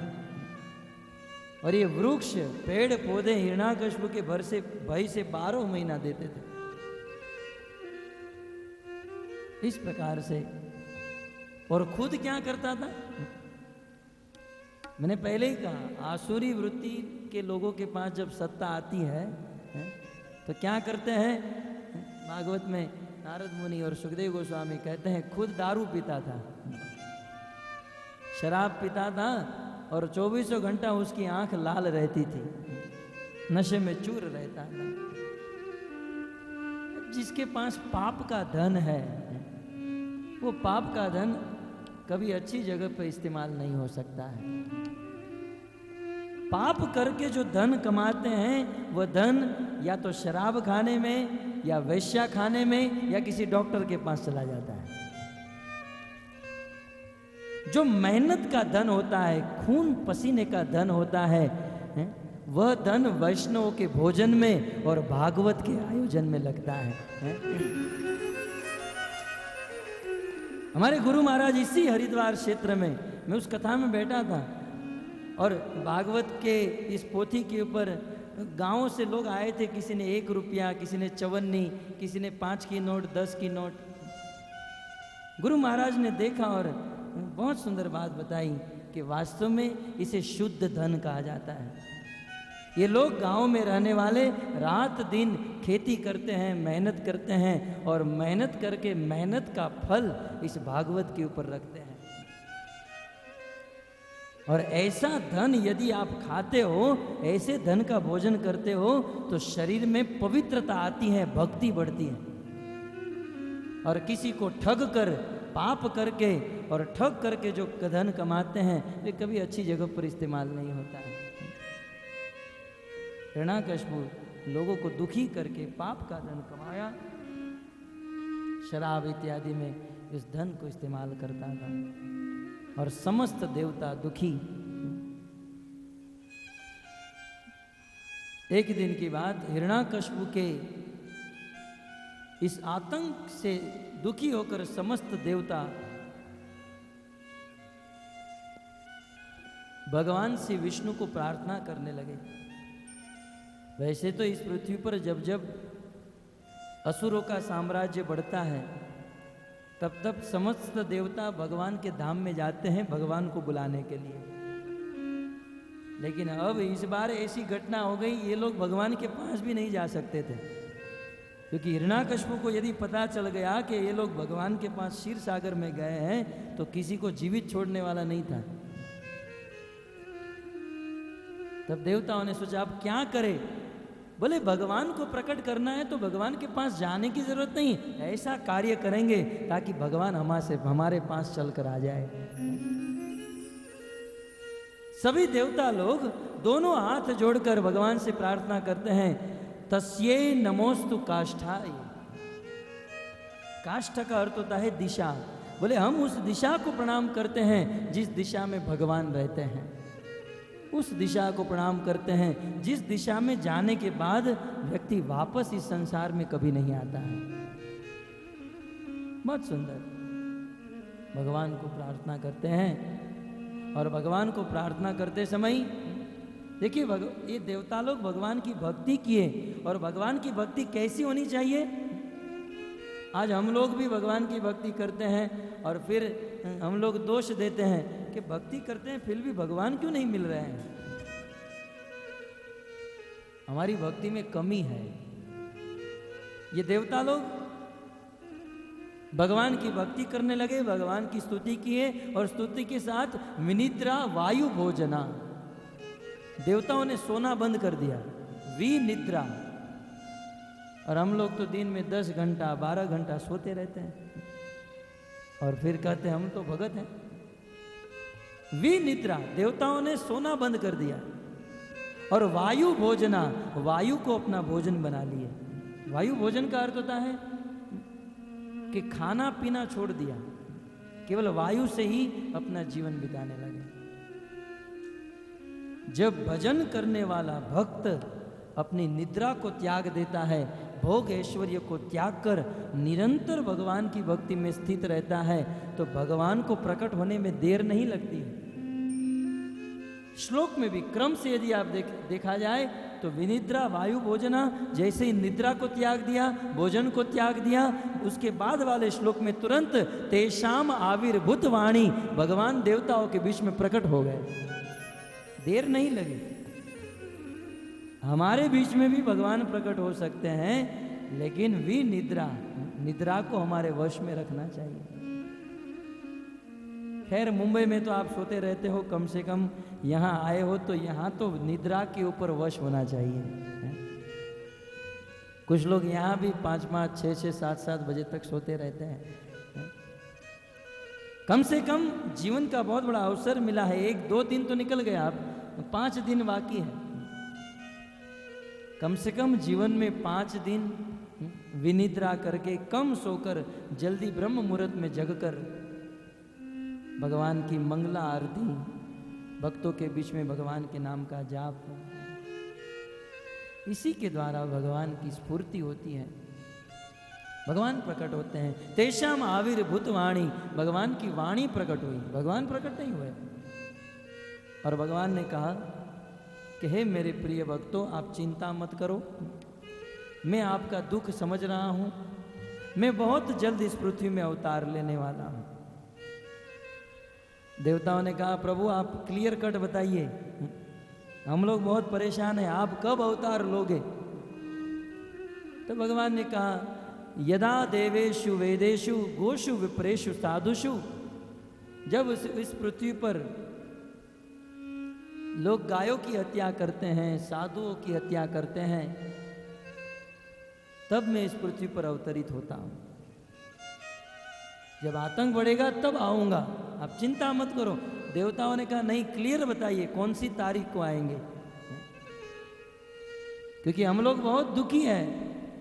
तब भगवान ने अंत में कहा निर्वैराय प्रशांताय स्वसुताय महात्मने प्रहलादाय यदा दुर्ये अनिश्येपि वरोर्जितम। हे मेरे भक्तों, जिस समय ये हिरण्याकश्यपु अपना 5 साल का पुत्र प्रहलाद, जो मेरा महान भक्त होगा, और मेरे महान भक्त के ऊपर जब हिरण्याकश्यपु आतंक करेगा, जब उस भक्त को दुखी करेगा, तब मैं इस पृथ्वी पर अवतार धारण करूंगा। देवताओं ने कहा प्रभु आप अवतार तो लोगे, लेकिन मारोगे कैसे उसे, क्योंकि वो ब्रह्मा जी से वरदान लेकर बैठा है। तब भगवान कहते टेंशन मत लो, चिंता मत करो, वरोर्जितम, ये कितना भी वरदान लेकर बैठा हो, मैं उसे उसके वरदान को भी वर्जितम कर दूंगा। इस प्रकार से भगवान देवताओं के बीच में से भगवान की वाणी प्रकट हो गई। देवताओं ने प्रणाम किया और फिर नारद जी श्री प्रहलाद महाराज की कथा सुनाते हैं कि इतना बड़ा असुर था हिरण्याकश्यपु, तीनों लोक में उसका आतंक था। तीनों लोक में रहने वाले सब लोग हिरण्याकशिपु को ही भगवान मानने लगे थे। लेकिन उन लोगों के बीच में हिरण्याकशिपु का एक पुत्र जिसका नाम था प्रहलाद, वो अपने पिता को भगवान न मानकर भगवान विष्णु की भक्ति करता था। हिरण्याकशिपु के 4 पुत्र थे, चत्वार परम अद्भुतम, और उस 4 पुत्र में सबसे छोटा पुत्र प्रहलाद था। बहुत अद्भुत पुत्र था। प्रहलाद महाराज के विषय में बहुत सुंदर नारद जी बताते हैं। देखिए, एक शास्त्र की विलक्षण घटना है। ये भागवत का 7वां स्कंद या प्रहलाद हिरण्याकशिपु की कथा आप जानते हैं कहाँ सुनाई जा रही है? ये कथा राजसूय सभा में युधिष्ठिर महाराज ने महाभारत में राजसूय यज्ञ किया था। और राजसूय यज्ञ करने के बाद युधिष्ठिर महाराज ने नारद मुनि को कहा कि मुझे प्रहलाद की कथा सुनाई। तो नारद मुनि युधिष्ठिर महाराज को यह कथा सुना रहे थे। इस संसार में हम लोग देखते हैं कि कुछ शिष्य होते हैं, वे अपने गुरु की बहुत बड़ाई करते हैं। मेरे गुरु ऐसे हैं, मेरे गुरु ऐसे हैं। ये स्वाभाविक है। संसार के कुछ शिष्य अपने गुरु की बड़ाई करते हैं, परंतु इस संसार में कभी भी ऐसा नहीं देखा गया जो गुरु बड़े बड़े लोगों के बीच में, यहाँ तक भगवान भीष्म, बड़े बड़े राजा महाराजाओं के बीच में गुरु अपने शिष्य की प्रशंसा करे। प्रहलाद महाराज नारद मुनि के ऐसे शिष्य थे जिसका गुणगान नारद मुनि अपने मुख से कर रहे हैं। बोले प्रहलाद कैसा था? ब्रह्मण्य शील संपन्न, सत्य संधो जितेंद्रिय, ब्राह्मणों की सेवा करता था, ब्रह्म को जानने वाला था, शील संपन्न, बहुत नम्र था, सत्य संधो, कभी भी झूठ नहीं बोलता था, जितेंद्रिय, अपनी इंद्रियों को वश में करके रखा था, आत्मवत सर्वभूतानां, सभी जीवों को अपनी आत्मा के समान समझता था, सबसे प्रेम करता था। और प्रहलाद महाराज के अनेकों गुण बताए हैं, हमारे पास समय नहीं है, लेकिन प्रहलाद महाराज का एक उत्तम गुण बताते हुए कहते हैं, यत जाता गोविंदे नैष्ठ की रतिम। प्रहलाद महाराज में सबसे बड़ा गुण ये था कि भगवान श्री कृष्ण में उसकी स्वाभाविक मति लगी हुई थी, जन्मजात। और ऐसे प्रहलाद को हिरण्याकशिपु ने अपने गुरु शुक्राचार्य के पुत्र षंड और अमर के गुरुकुल में पढ़ने के लिए भेजा। प्रहलाद महाराज गुरुकुल में पढ़ रहे हैं और गुरुजी जो सिखाते हैं, राजधर्म, नीति धर्म, वो सब को पढ़ लेते हैं, सबको याद कर लेते हैं, परंतु पढ़ने के बाद भगवान का नाम और भगवान की लीला का स्मरण करते हैं। आप सब जानते हैं, बालक 1 वर्ष तक स्कूल में पढ़ता है, फिर 2 महीने का वेकेशन होता है। प्रहलाद महाराज 1 वर्ष तक गुरुकुल में पढ़े और छुट्टी के दिनों में प्रहलाद महाराज घर पर आए। माँ कयादु ने प्रहलाद को बहुत सुंदर स्नान कराया, नए वस्त्र अलंकार पहनाए और पिता के पास भेजा। पिता हिरण्याकशिपु राज सिंहासन पर बैठा था। अपने पुत्र को देखकर हिरण्याकशिपु प्रसन्न हो गया। कितना भी बड़ा असुर हो, परंतु पुत्र के प्रति तो प्रेम होता है। अपने पुत्र को गोद में बिठाया, अपने पुत्र के सिर को सूंघकर मस्तक में हाथ घुमाते हुए कहते हैं, बेटा तू 1 साल तक गुरुकुल में पढ़ा है और गुरुकुल में तूने जो शिक्षा प्राप्त की, उन सभी शिक्षाओं में सबसे अच्छी शिक्षा कौन सी लगी? आज भी माता पिता पूछते हैं ना कि आज स्कूल में क्या पढ़ाया, क्या होमवर्क दिया। हिरण्याकशिपु पूछ रहा है कि गुरुकुल में 1 वर्ष तक जो पढ़ा उसमें से सबसे अच्छी बात कौन सी लगी। प्रहलाद मन में सोच रहे हैं कि जवाब न दिया जाए, इसी में ही भलाई है। प्रहलाद ने कहा भी छोड़ो ना पिताजी, क्या सुनना हो सब, नहीं नहीं बेटा तू बता, 1 साल में तूने क्या सीखा। हिरण्याकश्यप के मन में यह था कि प्रहलाद अब बताएगा कि कैसे राज्य करना चाहिए, कैसे दाव पेच करना चाहिए। लेकिन यहां तो बिल्कुल उल्टी गंगा। प्रहलाद ने कहा बताऊं पिताजी? बोले हाँ, 1 साल तक जो पढ़ा उसमें से अच्छी बात कौन सी लगी? तब प्रहलाद कहते हैं तत्साधु मन्ये असुर वर्य देहि नाम सदा समुद्विग्न धियाम असदग्रहात हितवात्म पातम गृह अंधकूपम वनम गतो यत हरिमाश्रयेत। प्रहलाद महाराज अपने पिता को कहते हैं हे असुरों के सम्राट। अपने जीवन में प्रहलाद अपने पिता को कभी पिता नहीं कहे, क्योंकि पिता तो उसे कहते हैं जो अपने पुत्र को भक्ति में लगाए।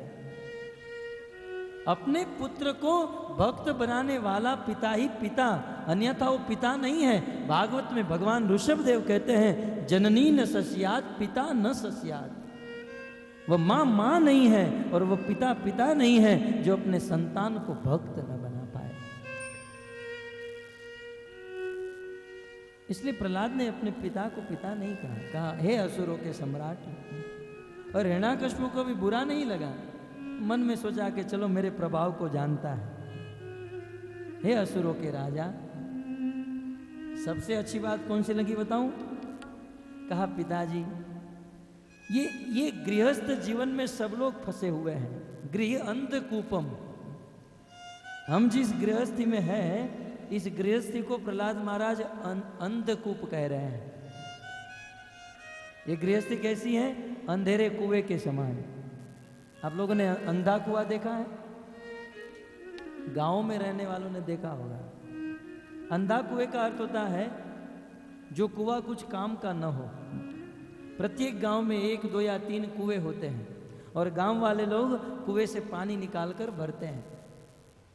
पहले के ज़माने में कुएं में बाउंड्री नहीं होती थी, दीवार नहीं होती थी, वैसे ही उसमें से निकालते थे।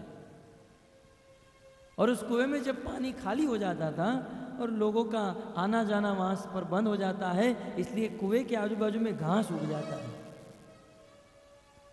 कभी कभी भेड़ और बकरे चरने के लिए वहां पर जाते हैं और देखते हैं कि बहुत सुंदर हरी हरी घास उगी है। तो हरी हरी घास खाने के लोभ में वो भेड़ और बकरे वहां चले जाते हैं अंधे कुएं के पास। इस संसार में भी कुछ लोग सोचते हैं कि यार शादी कर लूंगा और फिर आनंद आ जाएगा। उसे शादी करना बहुत अच्छा लगता है। जैसे भेड़ और बकरे को उस अंधे कुएं के आजू बाजू में जो घास उगा है वो बहुत अच्छा लगता है। लेकिन जैसे ही उस कुएं के पास पहुंचते हैं और उस हरी घास को खाने के लिए अपना मुंह और पांव आगे बढ़ाते हैं तो तुरंत उस कुएं में धड़ाम करके गिर जाते हैं। और बेचारे भेड़ और बकरे फंस जाते हैं। और आश्चर्य की बात तो यह है कि जो पहला बकरा चला है वह तो गिरा, लेकिन पीछे जो बकरे हैं कम से कम उसे तो समझना चाहिए कि आगे वाला गिरा मैं तो बच जाऊं। आगे गिरा तो दूसरा भी गिरा, तीसरा, चौथा, पांचवा भेड़िया ढसान। यही हालत हम सब की है। संसार में जो अनुभवी लोग हैं वो कहते हैं शादी मत करना।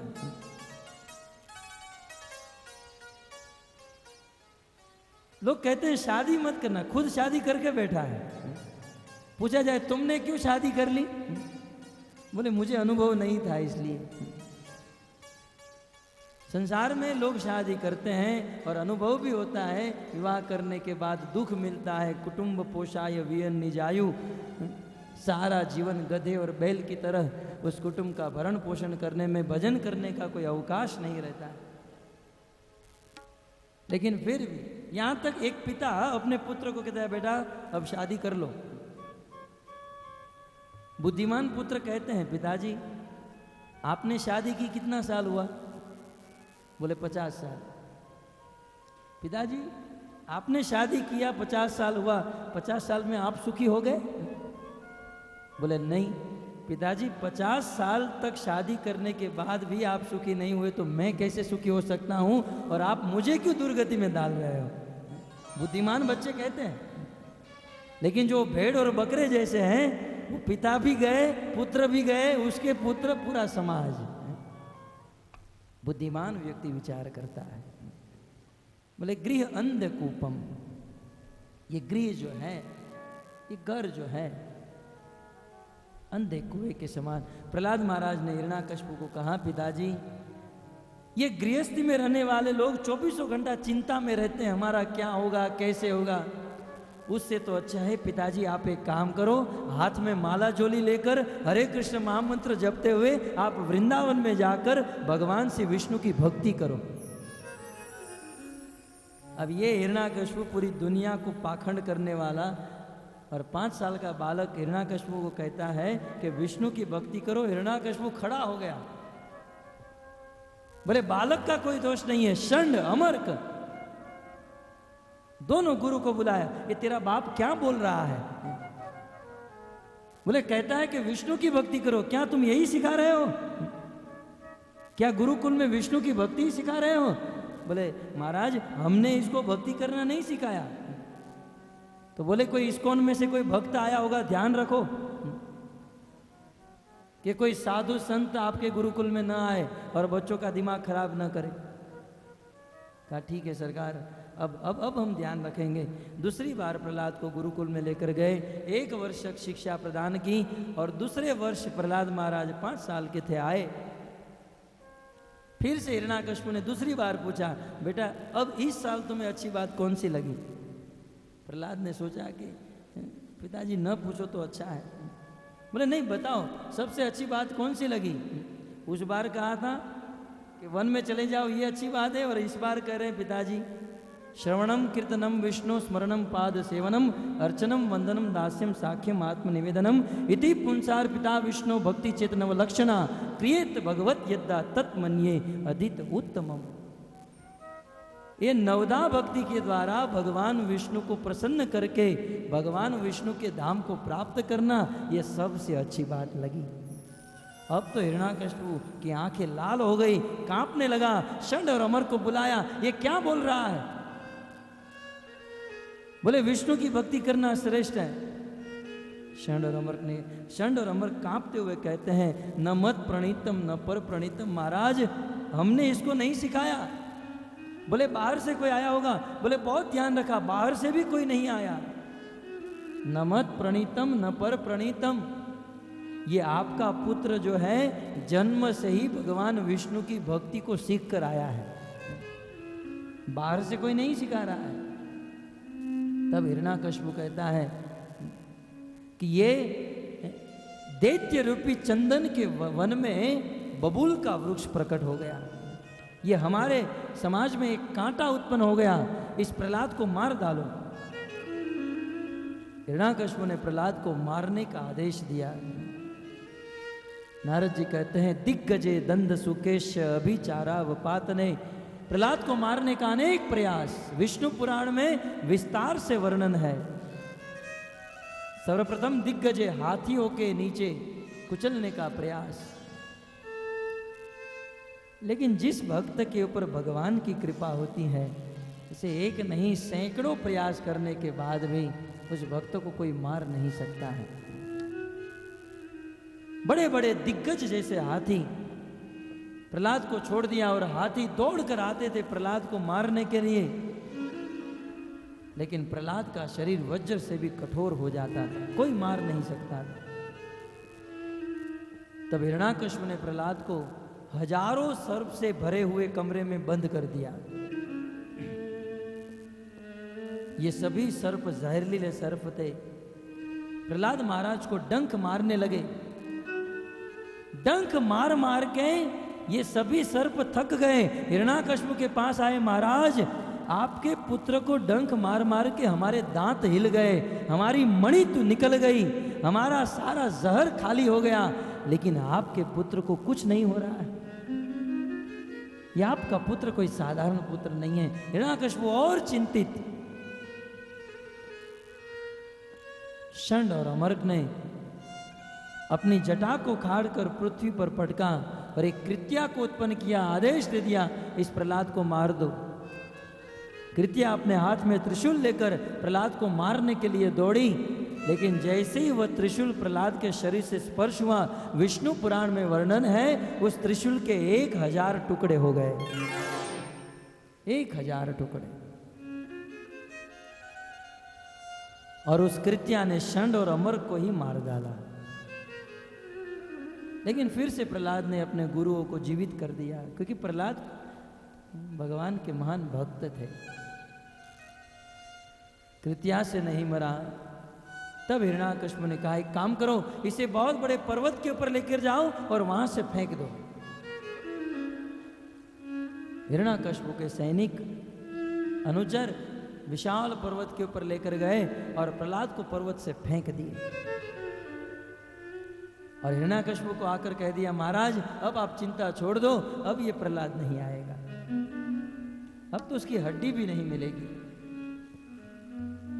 लेकिन भगवान के भक्त की रक्षा भगवान करते हैं।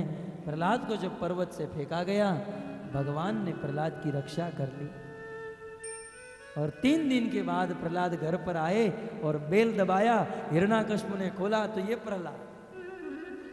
बोले, तू अभी मरा नहीं? बोले, नहीं पिताजी, मैं तो घर पे आया। ये है भगवान के भक्त का स्वभाव। इस संसार में कुछ लोग अपना काम धंधा बिजनेस घर बार को छोड़ देना चाहते हैं। बोले, मैं सब छोड़ दूंगा, मैं काम नहीं करूंगा, मैं घर पे नहीं रहूंगा। प्रहलाद महाराज से सीखना चाहिए। ये हिरण्याकश्यप प्रहलाद को घर से निकालना चाहता था, लेकिन प्रहलाद महाराज बार बार घर पे आते थे। प्रहलाद महाराज ने यह दिखा दिया कि यदि हृदय में शुद्ध भाव है तो असुरों के बीच में रहकर भी भगवान की शुद्ध भक्ति कर सकते हो। संसार में कई लोग बहाना देते हैं कि हम लोग इसलिए भक्ति नहीं करते हैं क्योंकि हमारा परिवार भक्ति में नहीं है, हमारे माता पिता इसे पसंद नहीं करते हैं।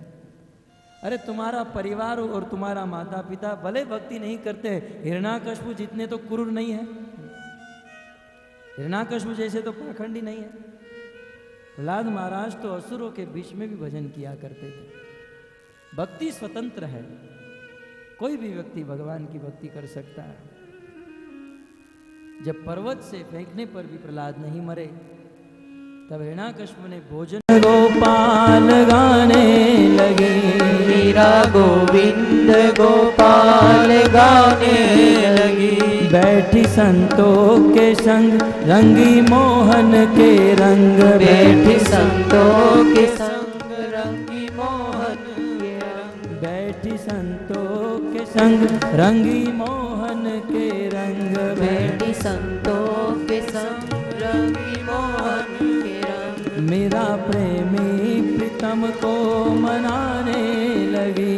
मेरा प्रेमी प्रीतम को मनाने लगी। मेरा प्रेमी प्रीतम को मनाने लगी। मेरा प्रेमी प्रीतम को मनाने लगी। वो तो गली गली हरि गुण गाने लगी।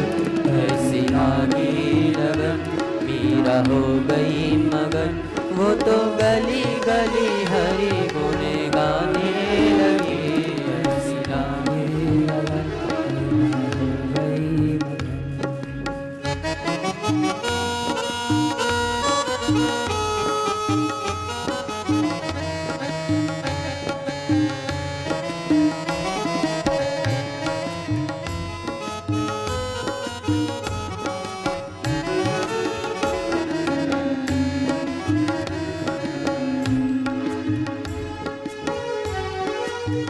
राणा ने विष दिया मानो अमृत पिया।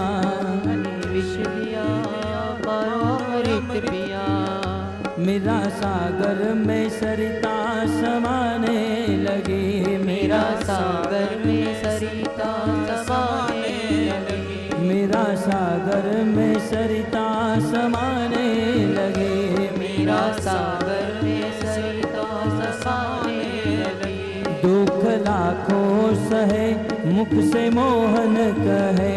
दुख लाखों सहे मुख से मोहन कहे। दुख लाखों सहे मुख से मोहन कहे। दुख लाखों सहे मुख से मोहन कहे। मेरा गोविंद गोपाल गाने लगे, मेरा गोविंद गोपाल गाने लगे, मेरा गोविंद गोपाल गाने लगे, मेरा गोविंद गोपाल गाने लगे। वो तो गली गली हरि गुण गाने लगे, ऐसी लागे लगन मेरा हो गई मगन, वो तो गली गली हरि गुण गाने लगे। ऐसी लागी लगन। मीराबाई को विष दिया, परंतु भगवान का नाम लेकर जैसे मीराबाई ने विष पिया, वो विष अमृत बन गया, कुछ नहीं बिगाड़ पाया। प्रहलाद को विष युक्त भोजन दिया, कुछ नहीं हुआ। संतों का कहना है उस समय होलिका आई और कहा ऋषि मुनियों के द्वारा मुझे वरदान है, अग्नि मुझे जला नहीं सकती है। एक बहुत बड़ी चिता बनाओ, मैं प्रहलाद को गोद में लेकर बैठ जाऊंगी और उस चिता में प्रहलाद जल जाएगा और मैं बच जाऊंगी। चिता बनाई गई, होलिका के गोद में प्रहलाद को बिठाया गया, आग लगाई गई, परंतु भगवान के भक्त के ऊपर भगवान की कृपा, ऋषि मुनियों का वरदान भी घूम गया। होलिका उस अग्नि में जलकर भस्म हो गई और प्रहलाद उस चिता से बाहर निकले। आज भक्त की विजयी हो गई, नहीं मार पाया। तब हिरण्याकश्यप प्रहलाद को मारने के लिए अंतिम प्रयास करता है। अपने अनुचरों को आदेश दिया, जाओ इसके शरीर पर बहुत बड़ा पत्थर बांध दो और बीच महासागर में फेंक दो।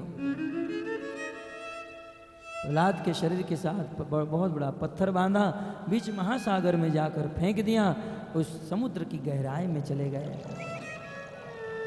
विष्णु पुराण में वर्णन है, फिर उस प्रहलाद के ऊपर बहुत सारे पर्वत डालकर प्रहलाद को उस समुद्र में गाड़ दिया। लेकिन उस स्थिति में भी प्रहलाद भगवान का नाम निरंतर ले रहे हैं। ये है भक्ति।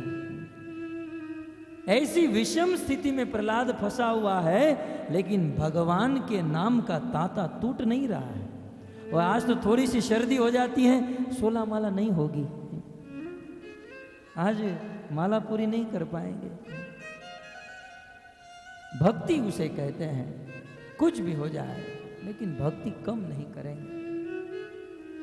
और उस समय अपने भक्त की रक्षा करने के लिए भगवान उस प्रहलाद के हृदय में प्रकट हुए। भगवान ने प्रहलाद को शक्ति प्रदान की। प्रहलाद शक्तिशाली हो गया, दोनों हाथ ऊपर करके सारे पहाड़ को उड़ा दिया और प्रहलाद महाराज उस समुद्र से बाहर निकल गए। और हिरण्याकश्यप ने देखा कि प्रहलाद अभी भी जीवित है, सिर पर हाथ देकर बैठ गया। बोले पूरी दुनिया को हरा दिया, लेकिन ये 5 साल के बालक को मैं नहीं हरा पाया। संसार में जिसको कोई नहीं हरा सकता है, उसे उसका पुत्र हरा देता है। बहुत चिंतित था। षंड अमर्क ने कहा, महाराज आप चिंता मत करो, प्रहलाद को हम गुरुकुल में लेकर जाते हैं। आपके गुरु शुक्राचार्य जब आएंगे तो कोई अच्छा रास्ता निकालेंगे। प्रहलाद को फिर से गुरुकुल में लेकर गए। एक दिन की बात, गुरुकुल में फ्री पीरियड था। फ्री पीरियड जानते हैं ना? षंड और अमर्क गुरुजी बालकों को कहकर चले गए कि अब ये फ्री पीरियड है, आपको जो करना है करो, हम हमारे कुछ काम के लिए जा रहे हैं। षंड और अमर्क चले गए, सारे बालक गुरुकुल में खेलने लगे। प्रहलाद महाराज सभी बालकों को बुलाते हैं, हे मेरे मित्रों यहां पर मेरे पास आओ। और प्रहलाद महाराज व्यास आसन के ऊपर बैठकर अपने सभी सहपाठी बालकों को बहुत सुंदर उपदेश देते हैं। कुमार आचरित प्राज्ञो, बहुत बड़ा उपदेश, फिर कभी सुनेंगे। लेकिन प्रहलाद का प्रवचन शुरू था, षंड अमर्क बाहर से आए, बोले अब तक तो अकेला भक्ति करता था, अब तो सभी असुर बालकों को भक्ति करा रहा है। बोले ये बात यदि हिरण्याकश्यप को पता चल गई तो हमें जीवित नहीं छोड़ेगा। हिरण्याकश्यप को पता चले उसके पहले ही हम हिरण्याकश्यप को जाकर बता दें। षंड और अमर्क दौड़ते हुए हिरण्याकश्यप के पास आते हैं और हिरण्याकश्यप को कहते हैं, अरे बोल सुर,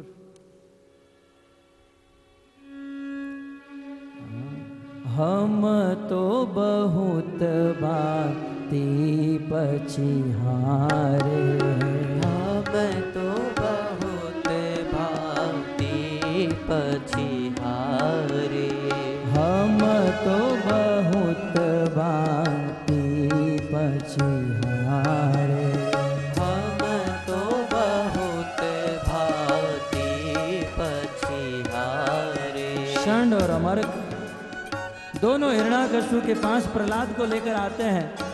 महाराज, हमने बहुत मनाया, बहुत समझाया और हम इसको समझा समझा कर हार गए, लेकिन अपने मुख से भगवान राम का और कृष्ण का नाम लेना बंद नहीं करता है।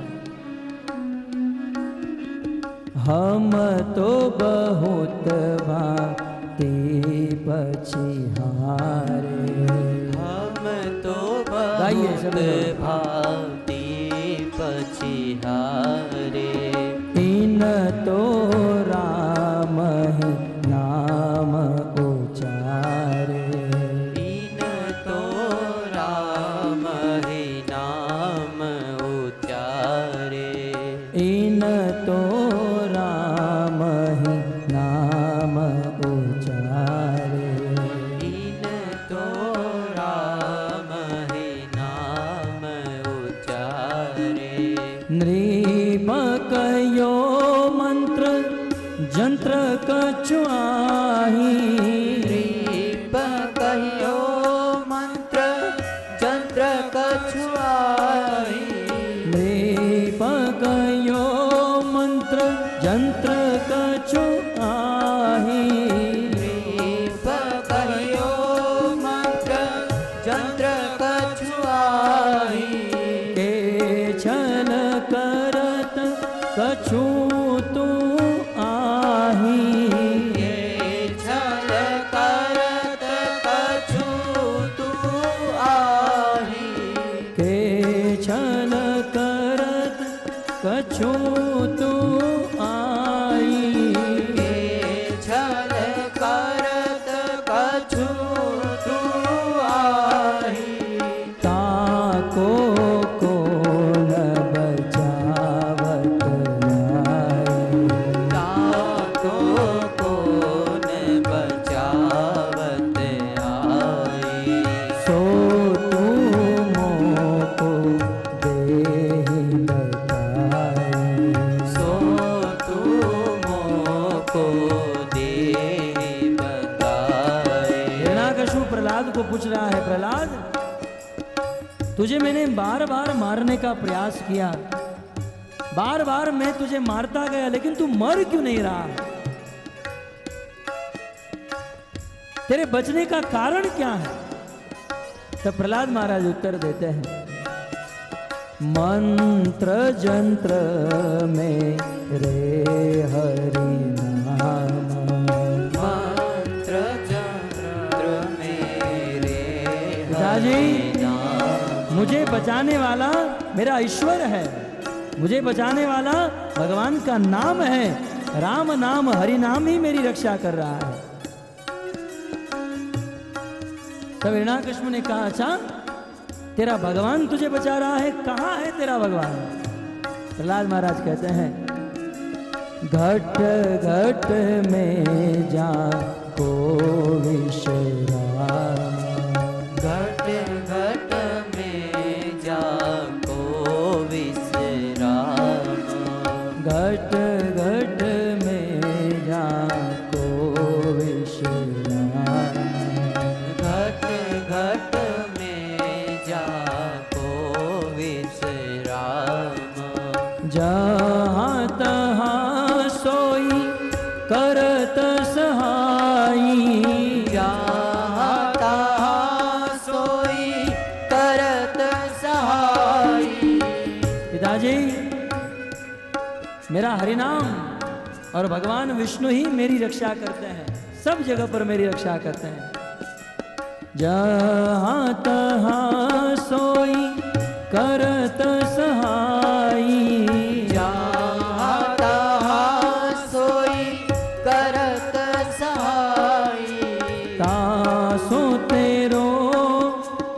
कछु न बसाई।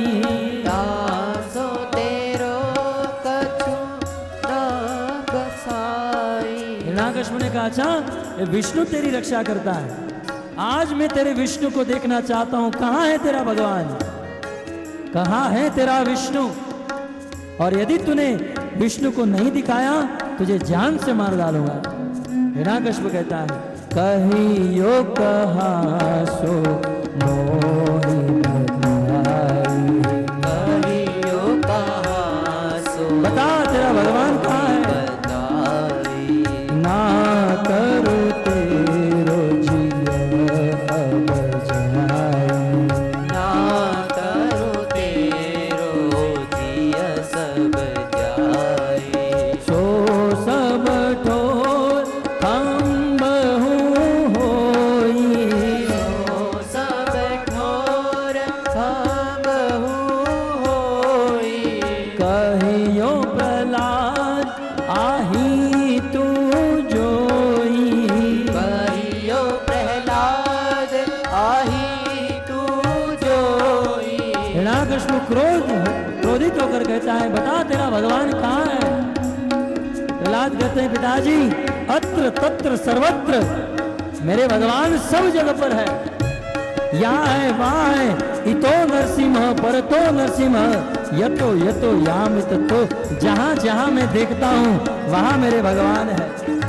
हिरण्याकश्यप तलवार निकाल कर कहता है क्या इस खंबे में तेरा भगवान है।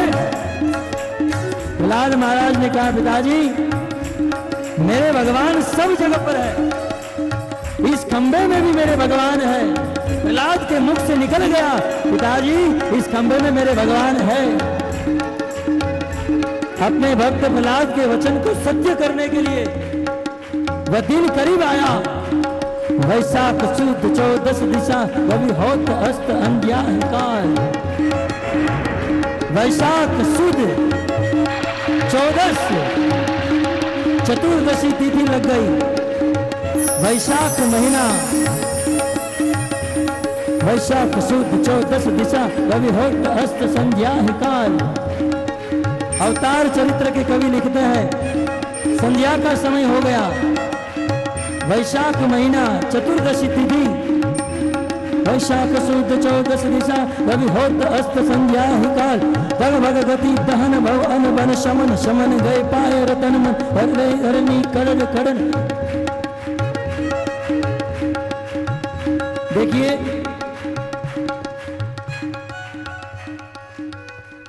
नरसिंहदेव भगवान का जन्म है, ये तो एक तूफान की कथा है। इस संसार में कुछ लोग कथा करते हैं कि प्रहलाद ने कहा उस खंबे में भगवान है, तो उस खंबे को तोड़कर भगवान नरसिंहदेव प्रकट हुए। और बोलिए नरसिंहदेव भगवान की। नरसिंहदेव भगवान ऐसे प्रकट नहीं होते हैं, ये तो तूफान की तरह नरसिंहदेव भगवान उस खंबे को तोड़कर प्रकट हुए। वैशाख शुद्ध 14 दिशा कवि होत अस्त संध्या भग भग गति दहन भव अन बन शमन शमन भय पाए रतन करले धर्मी कड़न कड़न हड़न हड़न ब्रह्मांड हले। प्रहलाद ने कहा पिताजी इस खंबे में मेरे भगवान है। उसी समय अपने भक्त प्रहलाद के वचन को सत्य करने के लिए इस देश में कटती हुई गायों का संरक्षण करने के लिए ऋषि मुनि की बुझी हुई अग्नि को पुनः प्रज्वलित करने के लिए साधु संत महात्मा को आनंद देने के लिए उस खंबे को फाड़कर भगवान नरसिंहदेव प्रकट हो गए। बोले नरसिंहदेव भगवान की, नरसिंहदेव भगवान की। वैशाख शुद्ध 14 दिशा रवि होत अस्त संध्या वैशाख शुद्ध 14 दिशा रवि होत अस्त संध्या। वैशाख महीना चतुर्दशी भगवान नरसिंहदेव प्रकट हो गए। और आज हिरण्याकश्यप का काल हिरण्याकश्यप के सामने खड़ा है। हिरण्याकश्यप हाथ में तलवार, भगवान नरसिंहदेव हाथ में गदा है। भगवान श्री नरसिंहदेव का अद्भुत शरीर, भगवान का मस्तक आकाश को स्पर्श हो रहा था। नरसिंहदेव के बाहर हिलने पर बादल तितर बितर हो गए। पहाड़ के गुफा के समान भगवान नरसिंहदेव की नासिका, भगवान नरसिंहदेव के अद्भुत बाल, तपाए हुए सोने के समान भगवान नरसिंहदेव का शरीर, विकराल शरीर आकाश को छू रहा है। भगवान नरसिंहदेव के तेज को देखकर इस संसार के समस्त ग्रहों की कांति फीकी हो गई। और उस समय हिरण्याकश्यप को मारने के लिए भगवान नरसिंहदेव चलने लगे। भगवान नरसिंहदेव के चलने पर यह पृथ्वी कांपने लगी, आकाश गरजने लगा और हाथ में गदा लेकर भगवान नरसिंहदेव हिरण्याकश्यप के ऊपर टूट पड़े। कोई साधारण असुर नहीं था, इस संसार का महान असुर, भयंकर युद्ध छिड़ा। दोनों एक दूसरे के ऊपर टूट पड़े, घमासान युद्ध। और युद्ध करते करते भगवान ने देखा संध्या का समय आ गया, संध्या का समय निकट आया। भगवान ने देख लिया, भगवान नरसिंहदेव हिरण्याकश्यप को मारने का उपाय कर लिए। जैसे ही भगवान नरसिंहदेव हिरण्याकश्यप को मारने लगे, धरती कांपने लगी, हिरण्याकश्यप के मस्तक पर गीत बोलने लगे, भयंकर सियार की आवाज आने लगी। हिरण्याकश्यप को सभी प्रकार के अपशुकन होने लगे। हिरण्याकश्यप का दाया अंग भड़कने लगा, ब्रह्मांड फट गया। स्वर्ग में अप्सराएं हार में माला लेकर आकाश में घूमने लगी, आकाश में गुंडी भी बजने लगी, देवता नृत्य करने लगे। और उस समय संध्या के समय भगवान नरसिंहदेव हिरण्याकश्यप को अपने गोद में बिठाकर अपने दोनों हाथों के नखून से, उस वज्र के समान नखून से हिरण्याकश्यप की छाती में प्रहार करते हैं। और हिरण्याकश्यप की छाती को जैसे चटाई बनाने वाला आदमी तीर को फाड़ देता है, जैसे एक बाज छोटे छोटे पक्षी को रौंद देता है, जैसे हिरण्याकश्यप को भगवान नरसिंहदेव ने फाड़ दिया। बोले नरसिंहदेव भगवान की जय, नरसिंहदेव भगवान की जय, नरसिंहदेव भगवान की जय। तव कर कमलवरे नखम अद्भुत श्रृंगम ललिता हिरण्यकशिपो तनुभृंगम केशवरीता नरहरि रूपा जय जगदीश हरे, जय जगदीश हरे, जय जगदीश हरे। तव कर कमलवरे नखम गाइए ललिता हिरण्यकशिपो तनुभृंगम केशवरीता नरहरि रूपा जय जगदीश हरे, जय जगदीश हरे, जय जगदीश हरे, जय।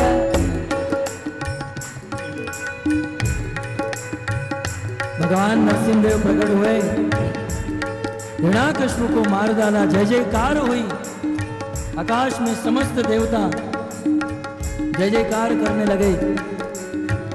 और प्रहलाद महाराज हिरण्याकश्यप के गले में, नरसिंह भगवान के गले में बहुत सुंदर माला पहनाते हैं।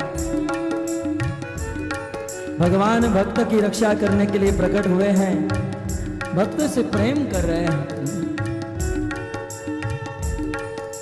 नरसिंह देव जय नरसिंह देव, नरसिंह देव जय नरसिंह देव, नरसिंहदेव जय नरसिंहदेव, नरसिंहदेव जय नरसिंहदेव, नरसिंहदेव जय नरसिंहदेव, नरसिंहदेव जय नरसिंहदेव, नरसिंहदेव जय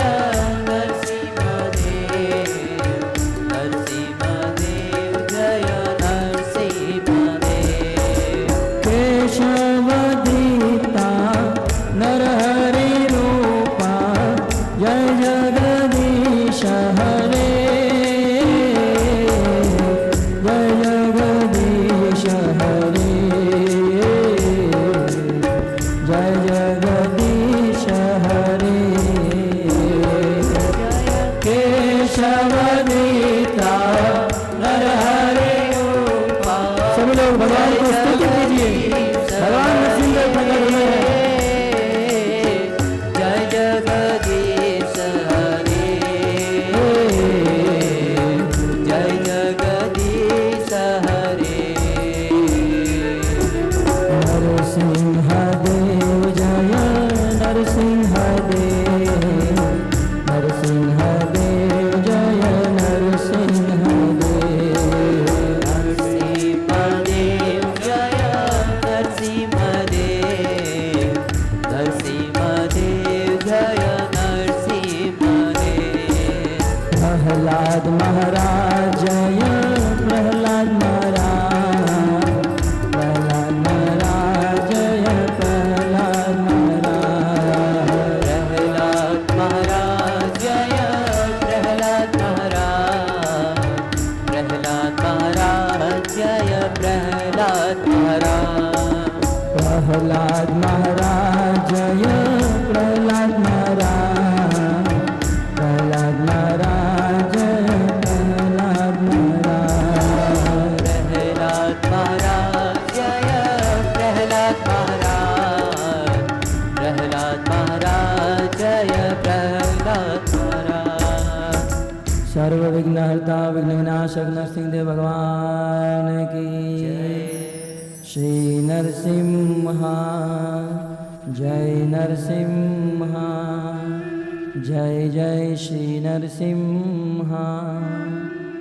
प्रहलादेश जय पद्म मुख पद्म भृंगम, उग्रं वीरं महाविष्णु ज्वलन्तं सर्वतोमुखं, नरसिंहाभीषणं भद्रं मृत्युर्मृत्युनमाम्यहम्, मृत्युर्मृत्युनमाम्यहम्। तो इस प्रकार अपने भक्त की रक्षा करने के लिए भगवान नरसिंहदेव प्रकट हुए हैं। और हम सब भक्तों का भी परम सौभाग्य है, हमारे बीच में भी आज शुक्रताल में नरसिंहदेव भगवान प्रकट हुए हैं। जब जब भगवान का प्राकट्य होता है, भक्तों का बहुत सुंदर भाव होता है कि आज भगवान का जन्म हुआ है तो हम भगवान को स्नान कराएंगे, और इसे अभिषेक कहा जाता है। भगवान का अभिषेक करने से भगवान की पूर्ण कृपा प्राप्त होती है। आज नरसिंह चतुर्दशी, नरसिंह भगवान का जन्म, हमारी कथा में भी नरसिंह भगवान का जन्म, और प्रकट रूप से आज हमारे बीच में जो भगवान नरसिंहदेव विराजमान है, ये मायापुर से आए हैं, मायापुर धाम से आए हैं। और भक्तों के द्वारा भगवान नरसिंहदेव का अभिषेक होगा। सब लोग भगवान नरसिंहदेव की ओर अपना मुंह करके घूम जाएंगे। मैं भी नीचे बैठकर कीर्तन करूंगा, और जिस प्रकार व्यवस्था के अनुसार आप सबका नाम लेंगे या कूपन नंबर जो भी हो, आपको बुलाया जाएगा। आप भगवान नरसिंहदेव का अभिषेक कर सकते हैं। और जिन भक्तों को अभिषेक करने की इच्छा है, कृपया करके पराग प्रभु या अनंत शक्ति प्रभु को अपना नाम लिखा सकते हैं।